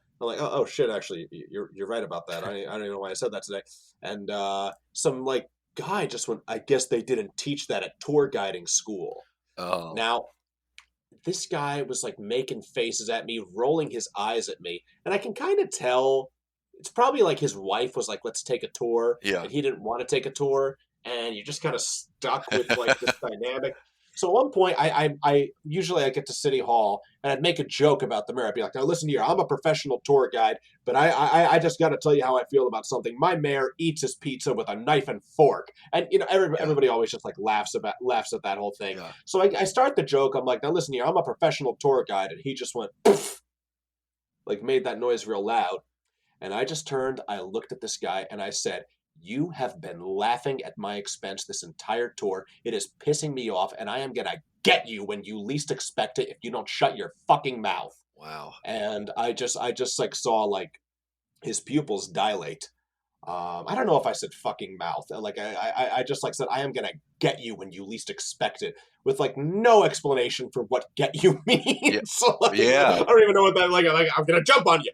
No, I'm gonna make fun of you. But I just like said that to him, and I just saw like he kind of like had this feeling like I wasn't a person, like as if I could never like stop what I was doing and address him directly. yeah, That he was like I guess he just didn't like have that full awareness, and like I saw like it like shook him a little bit. It took him out of like his obnoxiousness, yeah. and then at the end of the tour, he was like trying to like say something to me, and his wife was like shutting him up, and like just handing me large amounts of money. And the Wow. fact that I could say that to her husband, and she felt the need to give me a big tip at the end of the tour, kind of just tells you like he just had like some thing going on. He was like Yeah, pissed off about something else, wanted to take it out on the tour guide, didn't want to be on the tour, just felt that what I was doing was stupid and lame, and decided he's just going to be obnoxious and subtract from all that. yeah, He was really, really bothering me, making me self conscious. And I said, "You know something? I am going to deal with this guy right now because yeah. this is not what I'm here for." And so this is and you know something, I could have gotten in trouble for that, I was just about to ask but you. Yeah, and I have gotten in trouble. I have a problem of running my mouth. It is definitely a serious issue. If for anyone out there who's ever taken my tour and you felt that I said something political or abrasive in the past, shame on me. If it was my fault, shame on you if you're overly sensitive. But yeah, like if I said something, I do apologize for that because it's not always a scenario where somebody's just being an asshole to me and I stand up for myself. Sometimes like I made a joke. That might have pissed a few people off. I might have told a story that was a piece of history that people just weren't prepared for. At one point in time I talked about a Christopher Columbus statue, and I talked about how the original people that wanted to tear down Christopher Columbus statues, it was the Ku Klux Klan. yeah, And I just said, some people still have that same stance as the Ku Klux Klan to this day. yeah, And that's obviously like certain people who are very adamant about Christopher Columbus must be destroyed. That's a punch right in the throat. yeah, That's a punch right in the stomach yeah, to those people. And maybe they can benefit because maybe like there's like what the hell are you obsessing over Christopher Columbus for? Maybe they can benefit from that, but maybe they didn't want to hear something as abrasive as that to whether or not it's a reasonable opinion. It's obvious that everybody has a lot of people have an opinion on that sort of thing. Maybe they were expecting a more friendly, simpler tour, funny stories, good jokes. Maybe they felt that I got political in that moment, and that's why they had to write to my boss and almost get me fired. But yeah. that's I apologize if anyone ever took a tour of mine and they felt that I went that way. I don't really care too much to do that stuff Sure. anymore. I know what the good stories and the bad stories are. But other times it's like, no, like somebody on my tour was a fucking asshole and I had to call them a fucking asshole. Yeah, because they're ruining it not for you, but for everybody. So when you told this guy off, did you kind of do it in front of everyone, where everyone on the tour? Yes. You did. And then here's the thing. The reason it didn't affect the rest of the tour Yeah. is because I'm in control. I knew what I was doing and I maintained control. Right. I went right back to the story. And it was that funny joke where I act like I'm going to say something super bad about the mayor, but then I just make fun of the fact that he's a Red Sox fan and he eats his pizza with a knife and fork. And they know how we feel about that and they laugh. Yeah. You don't even have to be a comedian to get laughs out of that one. Right. Very good for you. Interesting story though, but I'm sure all tour guides probably face some type of adversity at some point, regardless, just because of the nature of people in general. But yeah, you handled that extremely well. Good for you, man. So, John, where can people find you to check out your acting and voiceover work, and also if they are interested in hiring you for acting work, a voiceover work, or even to also narrate their book? Well, please reach out to me if you want me to do your audiobook because I am certainly looking to do more of that and I feel that I'm very good at it right now. I am managed by a woman named Catherine Arcos with Arcos Management, and you can find that website at arcostalent.com. That's ARCOSTALENT.com. If you feel this is a more simple project and something you'd really rather just book through me directly, if it's something a little bit more personal, you can find me at jonnoto.com. There is no H in my name. That's JONNOTO.com. Awesome. Very good, man. So I wanted to just thank you so much, John, for everything. I had a blast. I appreciate you coming on and everything. This conversation went very smoothly as I knew that it would. I hope at some point in the future you can, come on again and make us laugh. I really enjoyed having you on, so I want to thank you for that. Well, thank you so much for having me. I really appreciate being able to do this sort of thing. Sure. And I look forward to getting on again, getting on here maybe 6 months from now Sure. and just giving everybody an update. Hopefully, I got good news. Absolutely. Thank you so much. And one last thing, I'm going to put you on the spot one more time, John. So rather than play one of your outros post editing when I do this, how about you do your own impromptu outro for the show and I'll just end it there. And feel free to take your time for, however much you need.